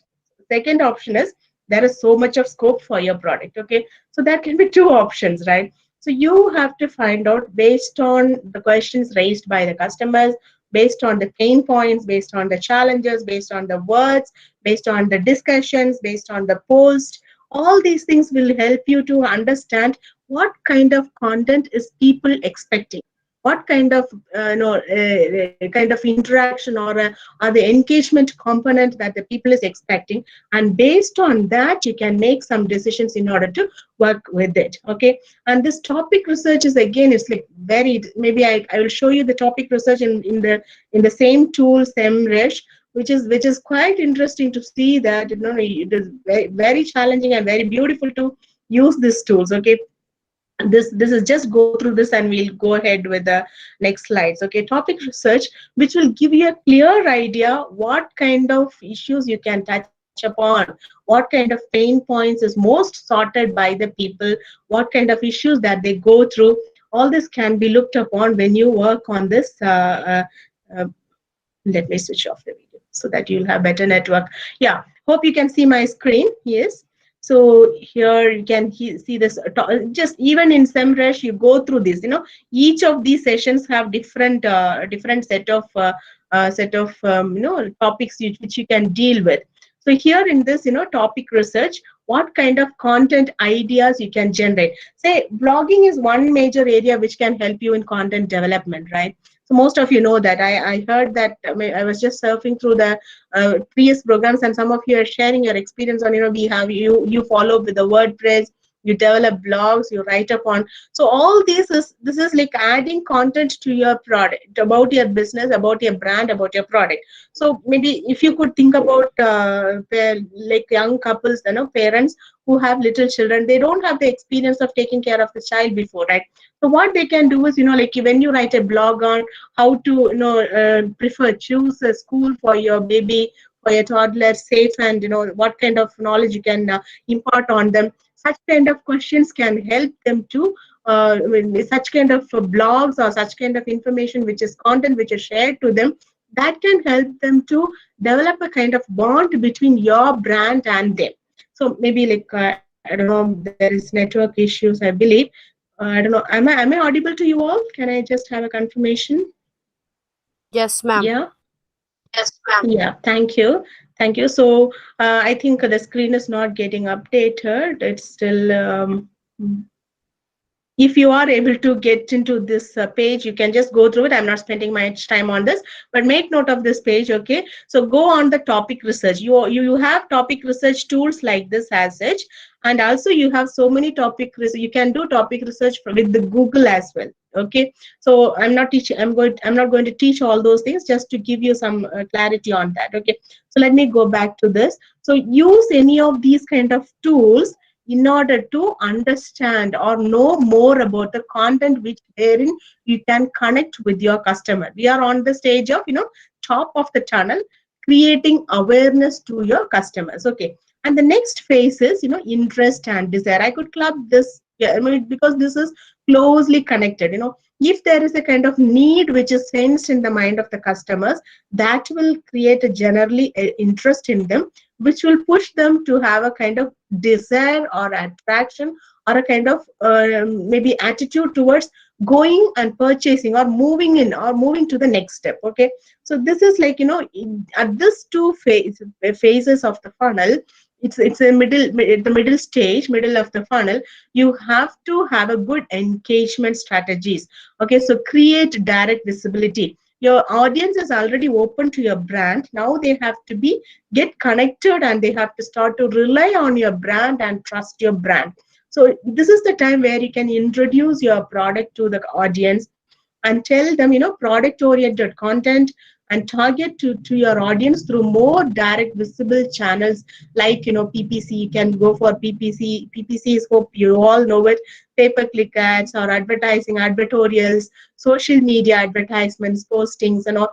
This is where, you know, you are tending to give out your product to the customer, showcase your product to the customer, specify them. This is what I'm coming out. You know, I'm the person whom you are trusting with. or I'm the brand whom you can trust, and this is the service which I'm going to give you. Such kind of orientation you can open it up. This is the content and communication strategy. The previous one, hope you know, we were talking about the outreach strategy. Okay, so this is outreach strategy, whereas at this phase of the funnel, you are working on the content and communication strategy. We have to, content is already developed, that content has to be refined, and that has to be connected to the customer, communicated to the customer. Here, creating and making available relevant. Now, this is like, you create engagement. This is where, how do a customer move from the interest stages to the desire stages? It is a kind of, behavioral component, right? We talked about cognitive component, affective and behavioral. So this is where it tends to affect our emotional. So they feel that if I could go for this product, my particular need will be met. Okay, that kind of emotional connect will be made at this level, and that will prompt them to move for the next. So this is where at this stage, customers at this stage will want to, this is where they tend to take time to explore your product. Okay, so in relevance to this example, how choosing kids world is better than others. Okay, probably they know, which means customers will have similar kind of questions, how this product is different from the competitors, okay, from others, from other alternatives. They may say, okay, is it like more safe if I could send my kid here? Is it like it is more closer? Are they providing me these kind of opportunities? Are they giving such kind of assurances? They may have so many questions in them, right? So those kind of questions has to be answered. So the company providing the safest and joyful learning environment, they do they claim that, or to engage them, you could publish content that helps kids world build a stronger value recognition among their target audience. See, in order to keeping all this in mind, you have to create content and generate questions and engage with the customer. And not only that, you have to start working with the, like coming out with advertorials, pay-per-click ads, and go for visible open ads saying that there is a product which can help you to get satisfied by using it. So that is where, creating a kind of push or building a desire in the minds of the customer to move to the next phase. This is again the fourth stage, or maybe like another important stage, where they tend to make some decision. So you and me as digital marketers, what are you going to do at this stage? Okay, this is where most of the customers will be in a mood to make some decisions. So at this stage, prompting them, making them to go for the decision or make the decision is very important. They are at the bottom of the funnel. Bottom of the funnel customers are very, very important. Okay, because they are going to be, they are the possibility of making those bottom of the customers to a real, of your customer, and retaining them is like it is very easy, and it is important for us. We should not miss that, because that is the kind of closed opportunity. Okay, it is a closed sale. It's like, so it's that sale which is about to get closed. So we have to pave way for it. How do you do that? Maybe like opening offers, giving them promotions, personalizing them.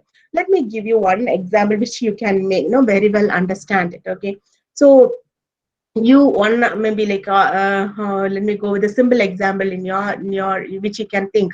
You wanted to buy a Nike shoes. Okay, so you surfed, you just opened Amazon and you searched for the product Nike, and you looked for various options, and you had some good choices, and you have shortlisted it. Okay, and maybe you just, okay, you were engaged with some other works, you moved on to the next, and the next time when you open your Facebook page, or when you open your Gmail or any other, social media pages, you can see that then another ad coming up. Come on, the product which you have shortlisted is waiting on your cart for you. Have you seen such kind of interesting, pop-up ads? How do they know that you are searching for Nike shoes, and that too you have shortlisted and kept on the cart for yourself? So look at the way how organizations are following you and trying to understand your surfing behaviors. Okay, So when they tend to understand that you are curious to get this product, and because you like the product, after going through the specifications, you have shortlisted it, you have put it on the wish list, and further some of you, or some of us, you have we have shortlisted and added to the cart, which means if you could think about the funnel, it is in the, you are about to make a decision. Only thing is you have to close the sale by paying the money, or do some actions after that to finish the deal. So this is where, how do they prompt next? How do they tend to connect to you next is probably as you move further, you can open up when you open your inbox, you can see a mail that stating that since this is Christmas season, since this is Diwali, we would like to give you an offer only for you for the product which is waiting on your cart. 10% discount, extra additional discount of 10% for your product. Since it is your anniversary, since it is your birthday, we would like to give you an offer of additional 10%. How they are trying to personalize, how they are trying to engage with the customer, how they are trying to connect with the customer and close the sales. This is very, very important, right? So this is where, when you see such information, you are getting, the product which is of 2,000 rupees worth, again you are getting a reduction of 20% or 10% because it is a special day, your birthday or an anniversary or a festival day or some special day, and you make use of that opportunity, and thereby they also have a sale being closed. So now in the bottom of the funnel, at the decision stage, you tend to create, add some kind of, do some personalization, open some offers and discount, add some value, make kind of engage with the customer and try to close the sales. In this case, in this example, in case of Kids World, giving a value added offering, like if the child is added to the kids school within this time frame, or if you are doing it now, we will see to it that you get an offer. We will teach you a child for play instruments, or we'll teach you a child for painting, or some other value added offering, which if you are able to club with that, that can make the parents excited. My child is interested in drawing, why not I take up this offer? Okay, so such kind of decisions, prompting to go for decisions will happen at this stage, and they take the decision there. Okay, then that leads to the next stage of, or the renewal stage, or I could say, rather than saying renewal, I could say, if it is a cycle, I could say it is the renewal stage, but otherwise it is the retention stage. Now I have a question for you all. So let me see how you are answering it. So we all know that every organization have customers who are existing, and it is so much essential that we get new customers every day.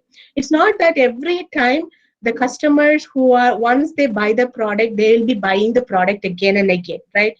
So it is necessary that we have to acquire new customers. Okay, so my question to you all is, the cost that you incur for acquiring new customers, or the cost that you invest for the existing customer, which one is higher? Hope you got my question. Let me repeat that again.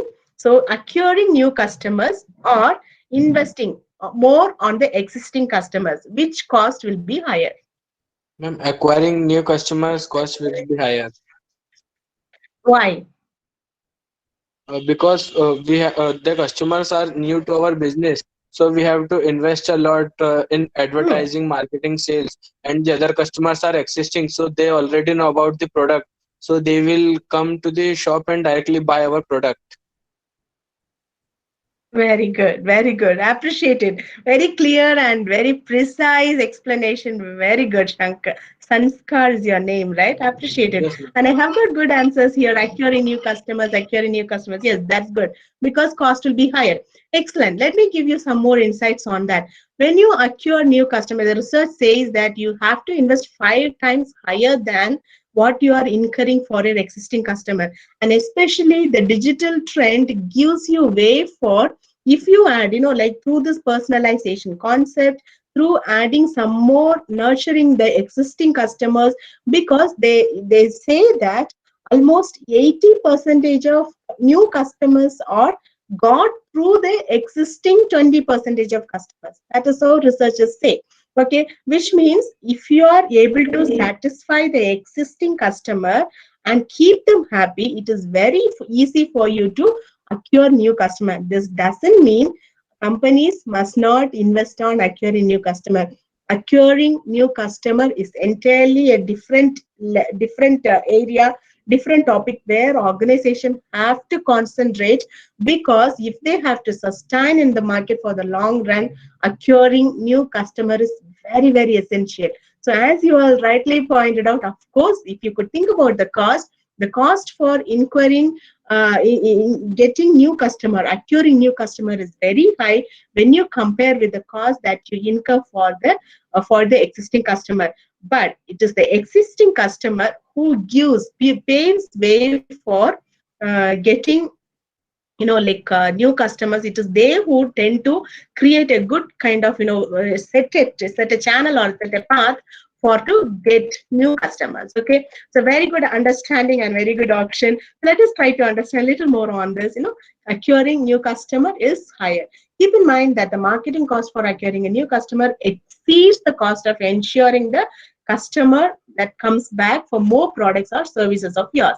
And the approach to convince these customer and keep re-engaging, or having a good kind of connectivity and engagement with your brand is totally different. Okay, see, every customer who's already a part of your organization has to be taken as a different line, and they have to be kept on engaging so that they will pull in new customers. This is on one side. At the same time, you have to also focus on the acquisition of new customers. Okay, so this has to be concentrated by the organizations. Okay, I think by this, the first phase, or the 4 stages of trying to know the customers, trying to understand the business, trying to find out alternatives, choose the best alternatives, and to now work with it.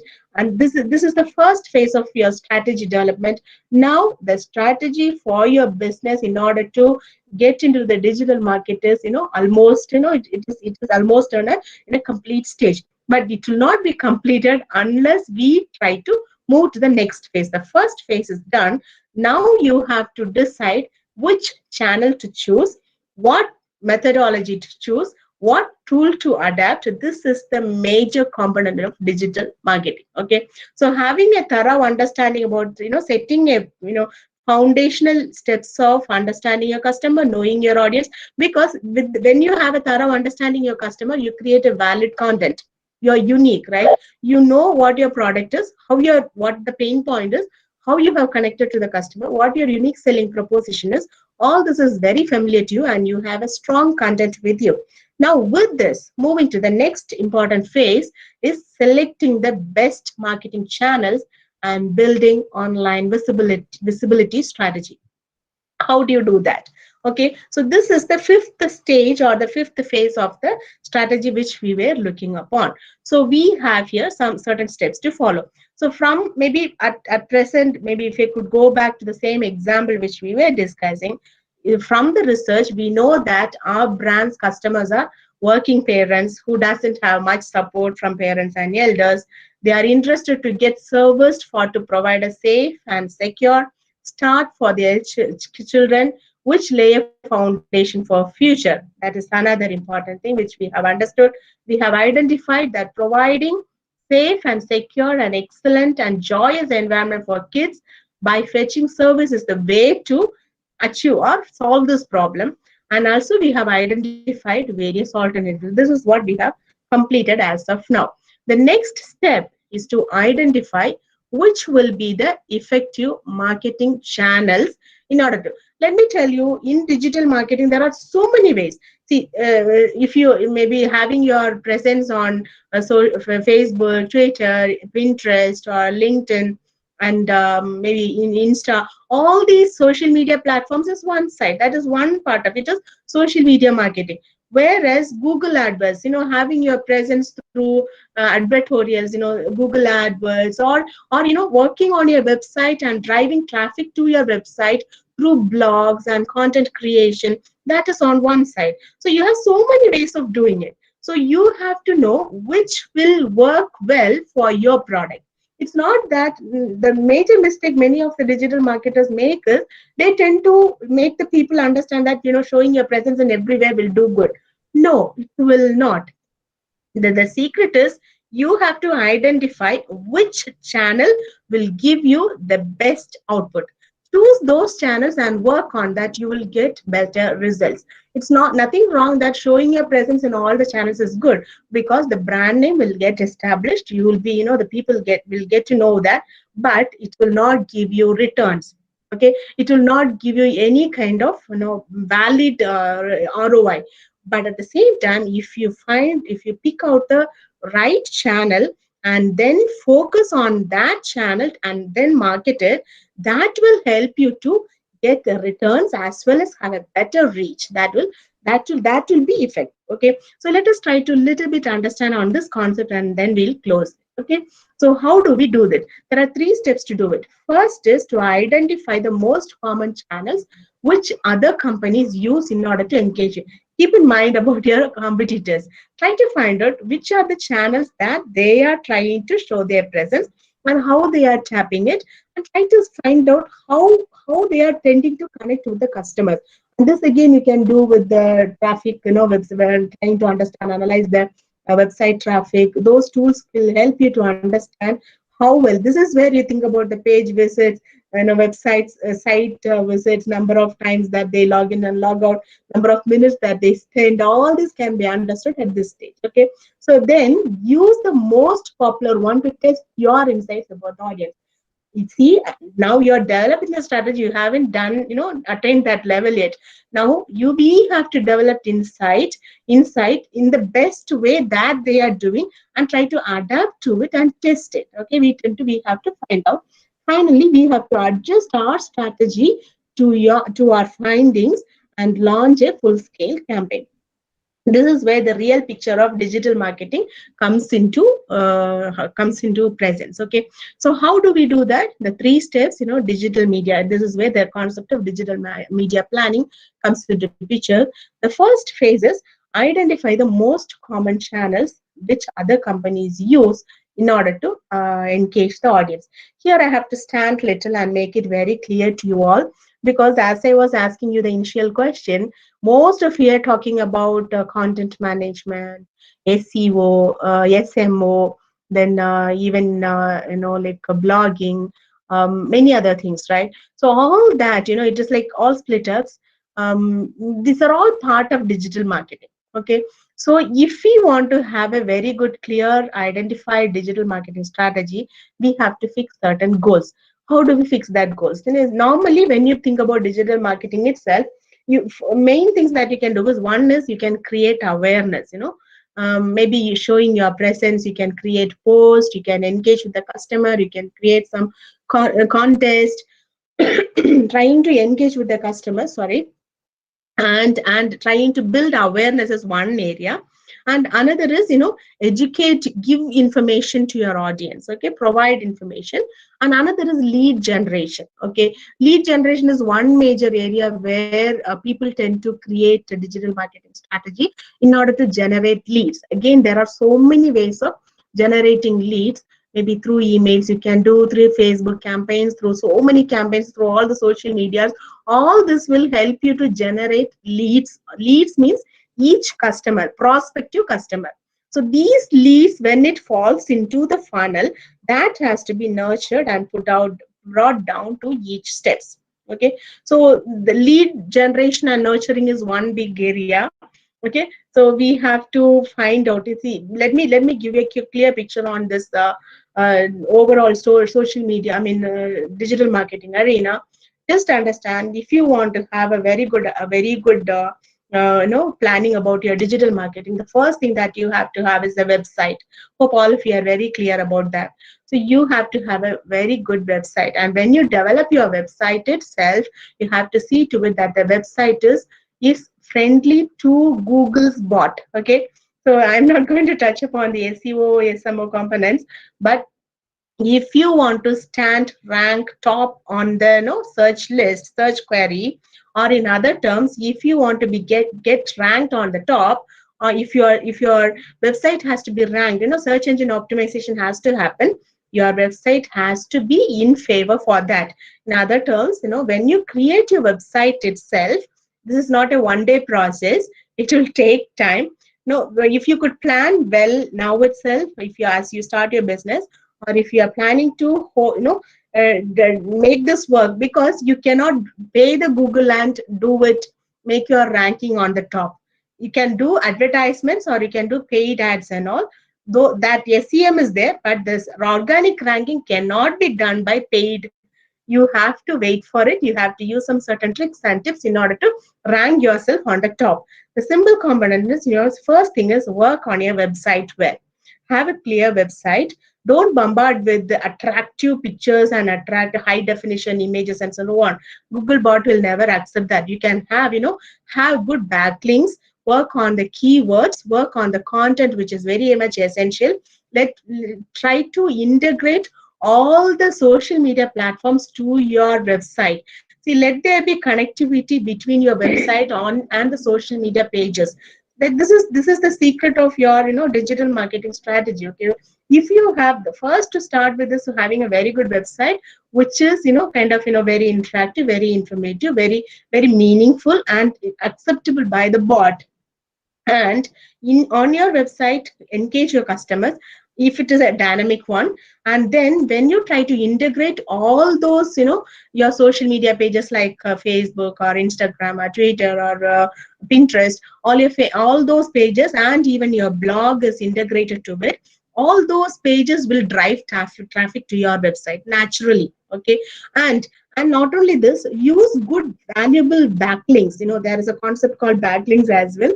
Let me not stay there, but that when you have quality backlinks for your website, that will again boost up the search engine optimization. So these are all components which you have to work, and this can be done. See, when we do something wrong, Google will generally it will penalize, it will give penalty and keep it aside. Once it is blocked, it is very hard to get it back. That is what happens many times for many of the players outside. Okay, so what you have to do is follow the norms as per the expectations of the Googles.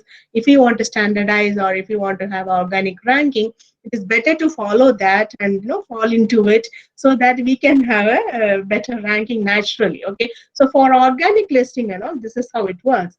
So work on your keywords, work on the content, work on the functional pages of your website, integrate all the social media pages together, and then work on your content.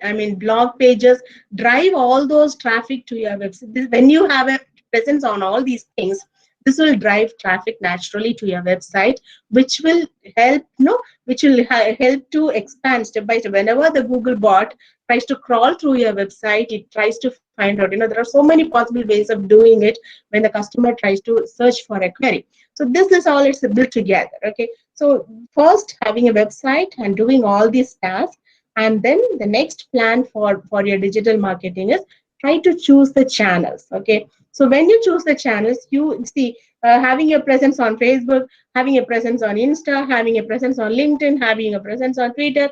That's not normally the assumption is you have to be everywhere and then show your presence, do this and that, engage. No, try to find out where your audience is connected. So in our case, in this example, if you could say parents, it is not though the children are the one who are the end users, we have to target the parents, right? So where does is our parents active in Facebook? Go for it. Is our parents active in Twitter? Go for it. Is our parents active in LinkedIn? Go for it. No, it's not that you have to show showing your presence on everywhere is nothing wrong, but you have to choose which will be the right media for you to get connected to the audience. Okay, so when you do that, choosing the right channel and then tapping on that channel and getting like even generating a lead or creating campaigns and posting it, all that will work wonders if you are choosing the right channels. Okay, so here if you could come back and try to focus on first identify, this is again it's all another topic. I'm not going to club that. Let me be focused on this itself. Set up your specific goals. So are you going to create brand awareness, or are you going to educate your audience? That you have to decide. So you have to identify the limits, know your constraints, and then Your visibility can be shown through content or through search engine optimization or through search engine marketing. You know that marketing, it can be display or PPC, all these, search engine marketing topics, hope you are all familiar with. So you can even do search engine marketing for to facilitate, for to show yourself, your presence in the to the customers as they search for it. But many times, even if you are going for PPC, you have to again bid well if you want to work well, else that is also going to be a waste. That will not give you the expected results as you wish. So there again, you have to be focused. So email marketing is one very successful area where many of the organizations doesn't give much concentration, but wise organizations do concentrate more on email marketing because it is one of the best and I could say the cheapest and the easy way to get connected without, because it deals directly, it's a kind of, direct connect with the customer. It directly goes to their inbox, connected to them and gets results. So email is another one major area. So try to find out, are you going to generate lead? Are you going to create awareness? Are you going to engage with the customer, or by giving them, teaching them, or giving them some, providing them some information? This you have to decide, and based on that, you have to identify the channels. Okay, so decide with the channel. So here is a one simple example where you can work with the channels for your strategies. This is a simple matrix. Okay, so you can go for, prepare a table for your product, like this, and say whether you're going to have high control, or sorry, high control or medium control, or are you going to focus on much about this areas. You have to list upon what is it that high priority. Is this going to have a high priority, or low or medium? You can just list upon it. Work on the matrix, which is very important in SEO. Is cost going to be because you're going to invest first, right? It is the initial stage of your product, and you're going to launch your product, and you cannot keep on investing unnecessarily, right? So what are the areas which you have to look upon? See, maybe before I go to this slide, let me touch upon these topics. Okay, so the cost, targeting, control, input time, output time, and scale. All these are the components which will help you to have a potential understanding about this. You look at the, it will give you a kind of picture about the potential cost, the targeting options, and the exposure each channel can give you. Okay, so this matrix you have to work for each channel, and then compare, and then take a decision. Okay, so here you have the kind of, various digital marketing options, channels like SEO or SEM or content marketing. When you think about content marketing, you can think about blogging through, or even, creating, hosting, podcasting, webinars. All those can come under content marketing. Email marketing, again, there are so many sources of email marketing, like, you can use so many platforms and CRM sources wherein you can use email marketing. Then influencer marketing, kind of, again, it is very important. I'm not touching that now. It's again, this will also help you to have a kind of real good connectivity to the customers. Social media marketing, again, this is where all your social media platforms comes, like Facebook or Twitter or Insta, all those comes here. And the digital public relations, wherein you think about your online reputation, holding on to the reputation of your online strategies, getting connectivity with the people, CSR activities, all that comes under the public relations, and many others like, retargeting and so on. So here, for each of these channels, what is the kind of, information that you look upon in order to know its potential? So in terms of its cost, in terms of its targeting, in terms of its control, in terms of its time and output time, or how much time you would like to take up the work, and what is the scale. All these things have to be analyzed in order to plan for your strategy.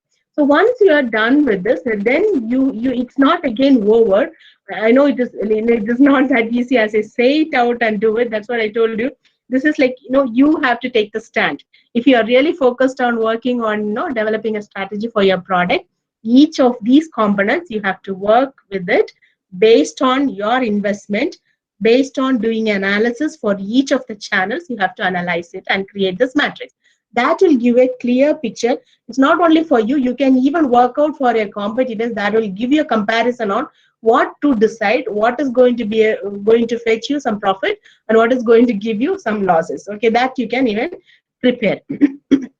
When you do that, you cannot stop with this. Before you turn all of those insights, we have to validate it. Okay, we are working on the strategy. We know who our customers, we know who our target audience, we know what they need, we know their alternatives. We have worked on all those things, and we have identified what are the pain points, and we are worked on that. We have developed the content, we have chosen the channels. Now, choosing these channels is not alone. It will not come to an end, but we have to validate those ideas. Okay, so you have, based on the matrix, based on the previous workings, based on the research, you have understood that I will go for these channels, I will create these kind of campaigns, I will do these kind of things. So such kind of decisions you have come. But how will you validate those decisions? How will you validate those ideas? How will you do that? So for that, you have to create, make small campaigns. Now, all of a sudden, no organization does that. They start with, we know we have the very good advantage of investing, putting little amount for this campaign purposes, right? So running a small campaign first is very important, and try to, when you can run a campaign, you will know how does that work. Okay, how does that give you the response? So based on that, then what kind of engagement does it give? Does it have high engagement, or does it have low engagement? What is the issue that you're facing? And once you are done with it, even based on the results, you can compare and benchmark with your competitors' results. Okay, so when you try to do all these things, you can clearly validate the decisions that you have taken, or the ideas which you have freezed will give you some kind of results. For example, in the same example which we were looking, we have identified the desire to provide a safe, secure, and healthy environment. That is the prime motive of the parents now, because especially at this juncture, now the concern is, if I leave my kid in the play school, will it be safe? So now the priority is, it stands for the safety and the hygiene, right? From the analyzing the competitor strategy, you also know that two most viable channels to reach to those people would be search and paid ads. So you don't stop with the, like when you try to analyze your competitors, you don't stop with the organic move or just engaging with the customer, but trying to understand that you have to choose some search engine marketing as well. Means you have to go for PPC, or you have to give some advertorials and so on. So based on when you see that the competitors are doing it, you also have to do that. And when you take up that, you have to bid the better price for your keywords, right? So that has to happen. To validate this insight, again, you could run a series of small online ads and target to those particular pain points. Again, now we are coming back to that step one, right? So first, now was the stage where we tend to connect to the pain point directly by giving out some advertisements, or by giving out some engagement with the customer. And when that pain point is touched, immediately the customer gets connected to us. Okay, they tend to build a relationship with us. That will move to the next. This is how you validate. When you validate the ideas, you start with small steps, and then you work on test on the outline strategy. Finally, to get this, like we have to go ahead. Once it is validated, you can go ahead with outlining the strategy and implementing it. Okay, that is the testing the channel, real time implementation. To get this, there is a concept called A/B testing. I think most of you might be. I believe that most of you might be familiar with this A/B testing as well. No, this is a testing it's a kind of split testing, which will help you to understand. When you do the test, split testing, when you present two different versions of content, like for example, you're giving a posting, maybe your focus is on lead generation, or your focus is on creating awareness about your product. So you have developed two different types of postings, okay, two different campaigns on the same theme, and you tend to float it. Okay, you float it on Facebook, you float it on Insta, or you float it on the channels which you have preferred, and tend to give a specific time period. Okay, within that time frame, and you take out the analysis, and based on the report, you tend to compare the both. This is the basic testing. Okay, then when you compare this, when you split up this test, you will know what kind of results that you got, because the target audience is the same, the content, the theme behind is the same, but the campaign created is different. Okay, so maybe the output which you have revealed out, or the design, or the presented out information might differ. So when you can have this for various tests, okay, various types of campaigns. So when you do this, that will give a kind of picture as to which works well and which will reach your customer in a best way. Okay, so these kind of small A/B testing can be done, and that will help you to make a final decision as to outline your strategy, which can give you a better return of investment. So to run Google Ads without burning your budget, you need to learn how to reduce the cost per click. I think I don't know how many of you are familiar with Google AdWords. I believe that at least one day you will have some session on some resource persons handling the session on Google AdWords. Please concentrate on that. It is very, very, very important. This will help you to give a picture on bidding. Okay, so you have to bid for the better price so that you will not have any losses. Even if you're not having a better price, that is not going to fetch you any returns for the investment that you're going to give you. So which means when you bid the right keyword and for the right price, when that reaches the audience, it will go and touch their pain point. In other terms, if you could say the process, it will touch the pain points, and thereby the customer can react to it. In other terms, they can fall into the funnel and go through the steps, and you can be you can make them as your consumer, or not from the prospective individual but lead, but to a prospective customer. Okay. So in SEO campaigns, you need to ensure that you select only the keywords that your ideal buyers use and no one else. Okay, there is a concept of even negative keywords. Those are all things which you have to work on the keywords. Okay, so please work on those areas. Now this is where, see, this is all the strategical component. Now having your knowledge on Google AdWords, having your knowledge on the email marketing campaigns and the social media campaigns, combining this both will help you to make a very good wonders. Okay, so have thorough understanding on Google AdWords, how to create it, how to go for the bidding, how to choose your audiences, how to fix on the frames, and all these things is very important. Okay, so work on that. Okay, this will help you to if you're not focusing on that, because every in PPC and all, every click incurs some cost, right? So if you are wasting, just if you're not very focused, that those leads will go to waste, and every money that you invest is not going to give you any returns.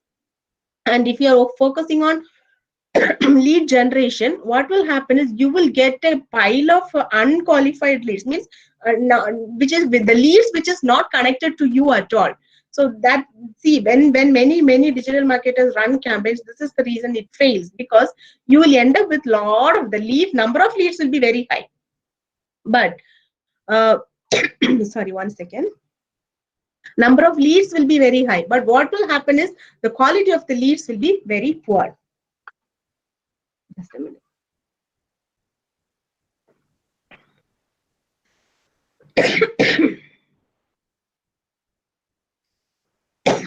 Sorry.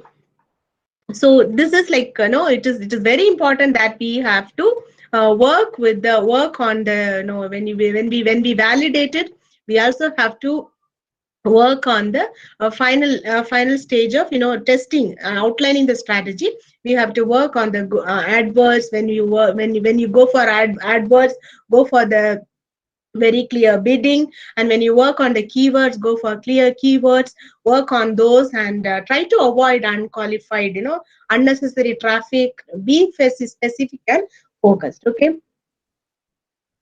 I hope this is clear. This is, I think we have come to the final step of your funnel. Moving to the next is, let me try to close with a few more insights. This is like, very, very important. Hope you will all enjoy this as well. Now we are trying to, we have developed a strategy now. I think we have already created a kind of picture how to go ahead with it, and now clubbing both together. Okay, almost we are at the closing few slides. Okay, so this is where we are standing, and say a 7th step, and now coming to this. So hope you remember this funnel, right? So how would you create a good digital marketing mix? So when you work on the marketing mix for your brand or the product, see, this is how you have to do. So put all the channels which you have decided to go for on the one side, and try to create, this in this phase you have to know at awareness stage what you're going to do, at interest stage what you're going to do, decide. See, I told you about in awareness stage that there should be outreach strategy, right? So reaching to your customer is very important during the awareness stage, and then moving ahead, trying to have an engagement and communication strategy during the interest and desire stage. So at what all stages you are going to get connected to the customers or to all these channels, that you have to decide. This is the linkage between your either funnel or the digital marketing funnel to the marketing mix through the channels. Okay, so now here you can decide at which all stages what kind of priority you can set, and based on that you can go ahead with the decision. So now coming to put it together. Now coming back to the same picture which I showed you first, probably helping you to, like if I could give you a product to you and ask you to think about, of course we have to work a lot on the channels, it's little bit more, but to give you a understanding about the marketing strategy, know your customers, identify the various alternatives, know your competitors, discover the best opportunities. In other terms, here that in discovering the best opportunity is the customer journey. Okay, you have to know the pain points of your customer, know your customer's journey, and then the phase 2, moving on to the identifying channels, what kind of channels will best suit for you, and then validate your ideas and test and outline your strategies. So this, when you work club together, all these things which will give you kind of proposal or a kind of strategy developed for to give your product to the market, which is ready for to enter into the market. Let me add few more insights on some more, like some more points which I wanted to work on. As you're working, maybe in the coming days, you'll be learning a little more on that. But before that, let me show you few more things, and then I'll stop the session. Okay, then we'll go for few question answers, and then we'll wind up. So hope many of you might be familiar with the let me take that page. Have you heard about buyer's persona? Have you heard this term, buyer's persona? Yes, no? Can I have some responses? No. No, fine. So see, when we work on the campaigns, okay, so actually this is the set of slides. If you want, I can just share these slides. This is just to show you. I'm not going to use this, but just to make you aware that, like when you prepare campaigns, so now we know who our customers are, right? And maybe in the example which we have taken as a play school, we know parents are our parents who has a child between age 3 to 7 or somewhere around 5 to 8, maybe your choice. We can decide that. They are my target audience. So having a clear picture about my customer, that is, buyer. In other terms, the customer, the buyer, person who buys my product is going to be the customer, right? So trying to have a clear picture about my buyer and creating a kind of picture or a persona for them. In other terms, a kind of visual representation of my customer. Here is an example which you can look upon. Hope all of you can see the screen. So this is a buyer persona of a product. Okay. So if you could prepare, if you have visualize your customer as someone who has, these kind of, probably this is where we talk about personalization. Where our expectation is, how to reach out the customers, right? When we try to reach out the customers, we have to know what is their characteristics, what is their nature. So how would you prepare? This concept of buyer persona is very important now when you prepare the campaigns. Okay. So when you choose the channels, we have to work on the campaigns. Those are all these are different areas. Of course, it will take a lot of time to work on that, but just to give you a glimpse of, I don't want to miss this concept. I don't want to, miss this concept because it will give you a good value out of it. Okay, so just to know what is this buyer persona, what is negative persona, how can you use personas? Probably you can go ahead with this. This is just HubSpot's, compilation of information, just to give you some picture. Novi is just like, it's the visualization of your customer in a format. Okay. So if I could see, say for example, if I could represent myself as a customer of a product, so I as a customer, what are the characteristics that I do exhibit as a customer? What are the ways that I exhibit, or traits or natures, are the characteristics which I expect, that can be sensed, taken by. If I'm very clear about the customer, if I'm very clear about you, I as a marketer, if I'm clear about the buyer's persona, it is easy for us to segment or target the audience. See, when you work on your campaigns, you have to target the segregate the audience, right? Focus on the audience. That is where this buyer's persona will help you a lot. So if somebody, if maybe in the coming days, if you are going to work on, if there is some resource person who is going to work on some campaigns, please talk to them about this buyer's persona and try to get some insights on that.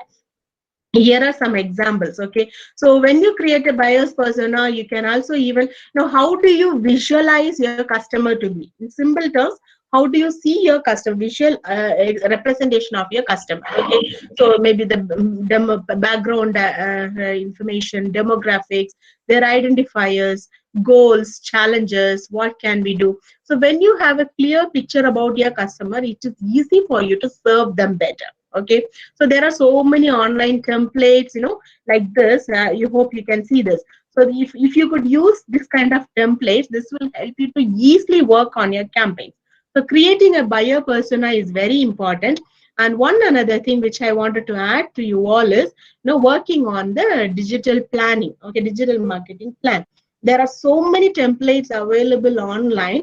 Let me tell you one thing. If you are working on the digital marketing plan, you cannot plan it for a single period of time, or keep on planning and so on. Organizations today invest a lot on digital marketing. So you when you start up your year itself, you have to plan ahead, plan well for to do a thorough digital marketing maybe presence in the throughout. Okay, so how do you fix a digital marketing? There are so many diaries, there are so many applications, there are so many softwares, there are so many templates which is available. One simple template which I just wanted to show you is this, using Gantt charts. Okay, hope some of you might be familiar with this Gantt charts, as at least.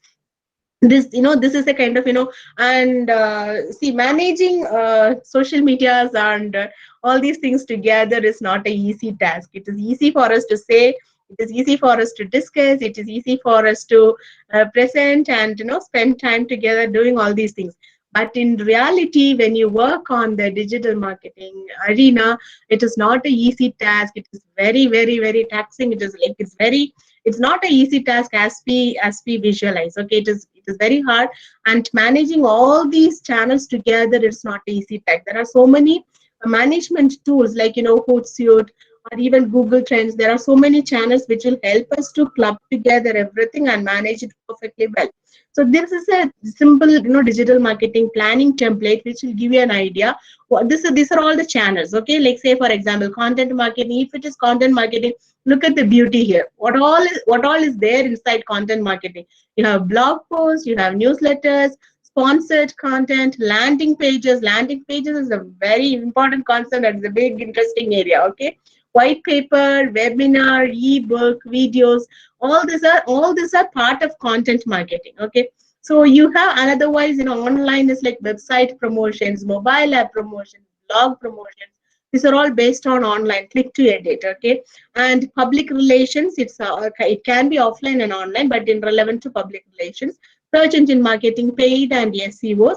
Campaigns, which is through social media, say Facebook campaign, Twitter campaign, LinkedIn campaign, Instagram, Pinterest, and YouTube series. So likewise, you have so many activities. These are all channels. Just now imagine how your digital marketing is.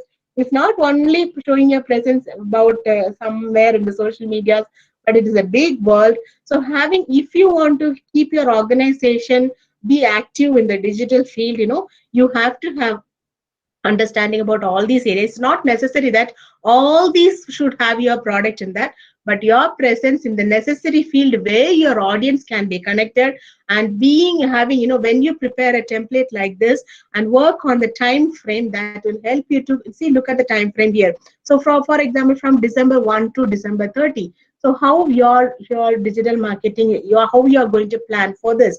There are so many such kind of templates which are available on the Google, I mean net.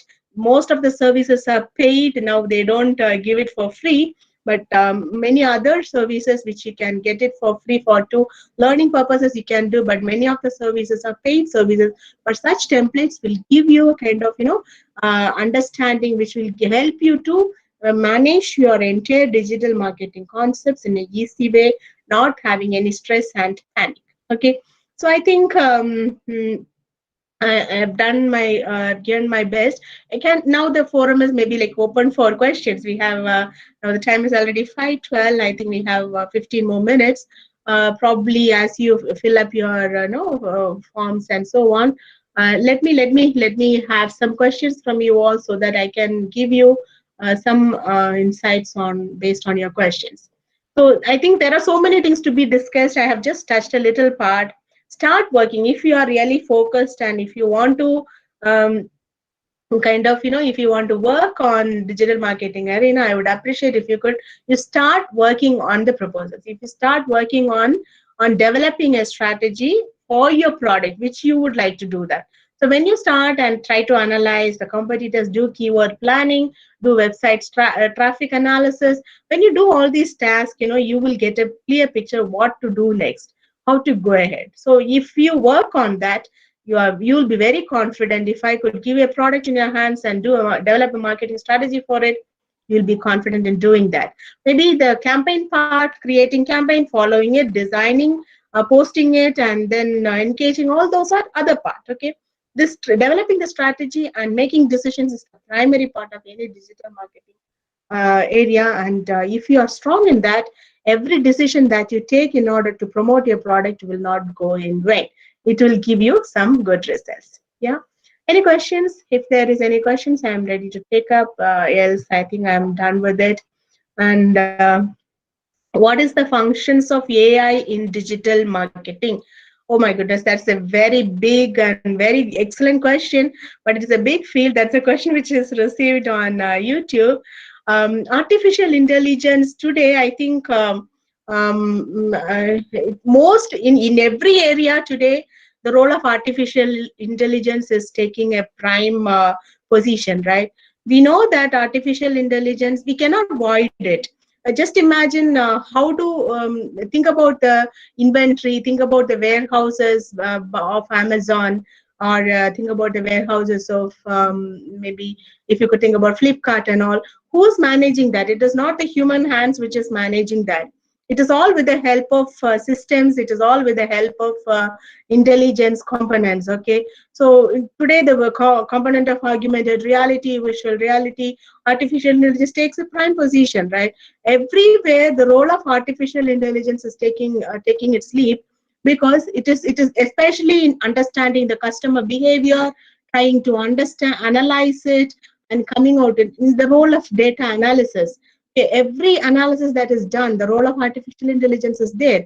So in digital marketing, especially in terms of consumer behavior, making decisions, analyzing the customer's move, and that is where we tend to have personalization components that is coming up every time. When you open your inbox, how do you see that? How do the organizations know that you are looking for a product? You are maybe based on your search results, based on your behavioral pattern of previous, surfing, all the cookies that is taken. It is all not done in a human way. With the help of intelligence, business intelligence only, this happens. I think it is a big component. It keeps on enhancing, and today I think even the online portals, e-com portals, takes up the role of artificial intelligence in order to take its work on its ways in more way. Not only in artificial intelligence, deep learning and machine learning and deep learning and further components, it is trying to replicate, duplicate the steps that is followed by the human and try to do it on its own, which means with the patterns which is developed by us. So it is all monitored by human intelligence, but it is like beyond measures. Of course, it takes a prime role, and still in the future you can expect much more to happen with the help of artificial intelligence. Thank you for the question. I hope I gave some insights on that. Any other questions if you would like to ask? Yeah.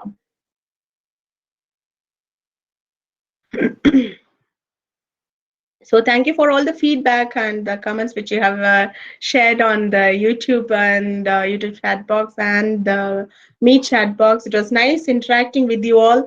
Of course, anytime the question was asked, normally when you sit with your audience, it is very hard to get some answers. But I was really happy having such a big group. There were instant answers were there. Okay, so and very good valid answers. Hope the session has given you some kind of good understanding about the strategy development. This is only a drop in the ocean, I could say. Try to enhance your knowledge and understanding relevance to the area of interest, and that will help you a lot. Yeah.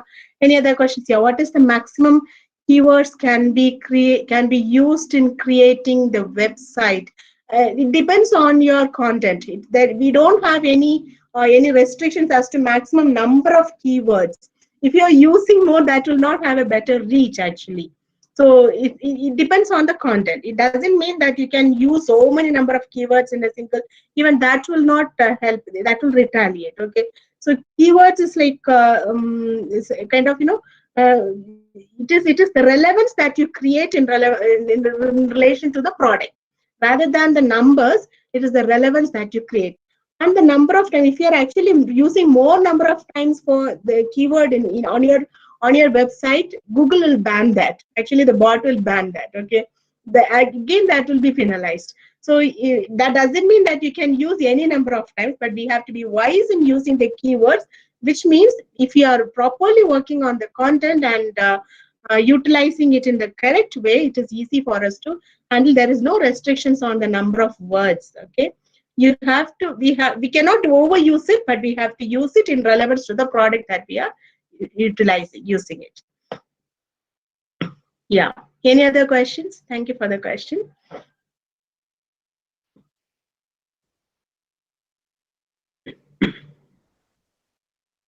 And to all the students, hats off to you, continuously sitting and giving your attention for 3 hours. More than that, it is very hard. I know that. Okay, so thank you so much and appreciate all your efforts in answering, interacting, and keeping the session live. Okay, so keep going. You are also blessed, I could say, because you are meeting so many resource persons from different angles. So acquiring knowledge, right? You are just grabbing knowledge. So get as much as possible and try to, don't just leave it as you hear and go. But I would appreciate if you could apply it and utilize this source of knowledge and information for your better prospects. So thank you so much. Thank you. Yeah. Any other questions? I think I'm done with my presentation. Yes, ma'am. I have a question. Yes. Am I audible to you, ma'am? Clearly? Yes, Ganesh. Yes, you are. Yes, ma'am. I am Ganesh from Pune University, Maharashtra. My question is what is the minimum requirement of knowledge to being a digital marketer? Like we know about Google Ads, we know about a search engine. Yes, ma'am. Are you trying to manage entire digital marketing for yourself or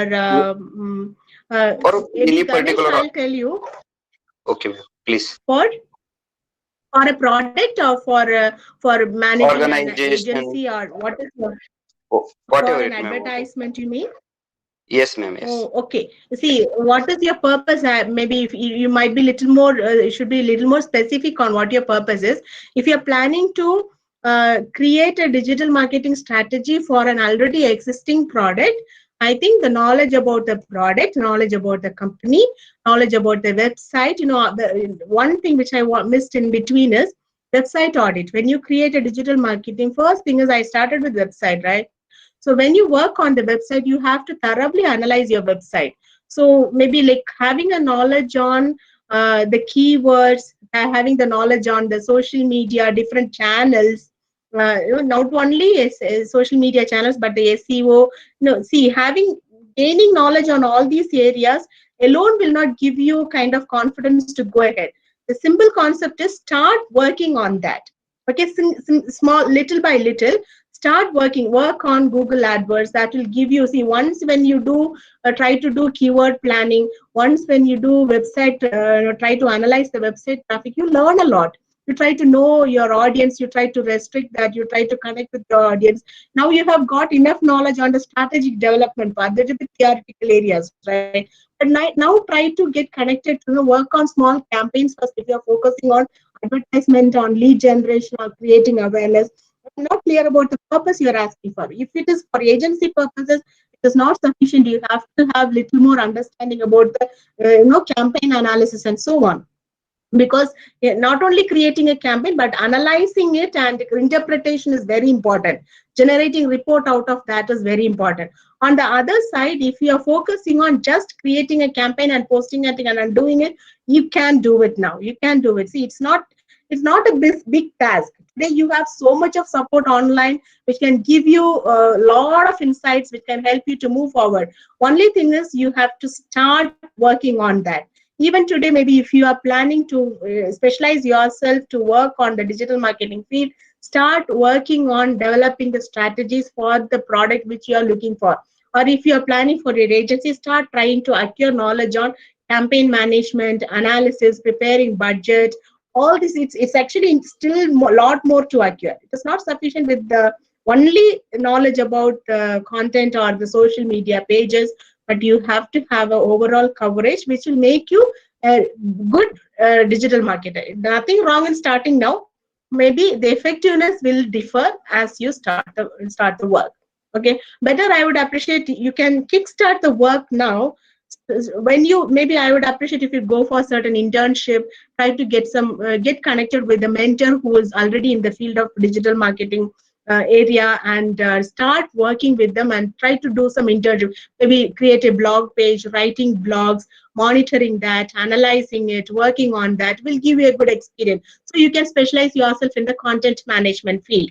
Okay, keep creating a campaign and monitoring that campaign and analyzing it. That will help you to understand a little more, have better understanding about the social media area. So likewise, step by step, try to acquire knowledge. You can do well. Yes. Yes, Ganesh. Yes, ma'am. Thank you. Got it. Thank you, ma'am. Thank you so much. Yeah, Ganesh, you can do well. Start doing today now itself. Thank you. Thank you for the question. Yeah, Shaira. Thank you so much, Shaira.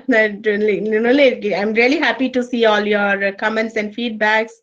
Hope I made little sense out of the session, and have given hope. I believe that I have given some value out of what you have listened. So thank you so much once again to all of you, and especially I would like to thank management and especially Sumati ma'am, Dr. Sumati, for accepting me as your resource person and giving me an opportunity to use my expertise in this field of digital marketing. Yes. So thank you so much to all the management and all the dignitaries, as well as all the participants who have patiently been with me throughout the session to be a part of this. Thank you so much. Thank you, ma'am. Welcome. Dear participant for vote of thanks. Any volunteer for vote of thanks?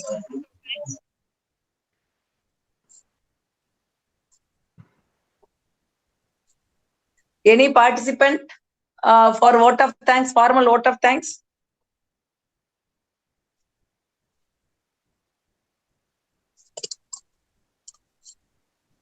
Yes, Sneha is there? No, ma'am. Devashakti? Yeah, Yeah, here, I ma'am. can tell you. Yeah, on behalf of all the allied participants, I thank Madam Praising for her interactive session and wonderful session for the 4th day program on digital marketing, social media digital marketing. I thank all the patient listener participants for interacting with her, and thank you, Madam, for your valuable contribution towards the participants. Thank you very much. Welcome, ma'am. Thank you so much. Thank you for the opportunity, ma'am. Thank you.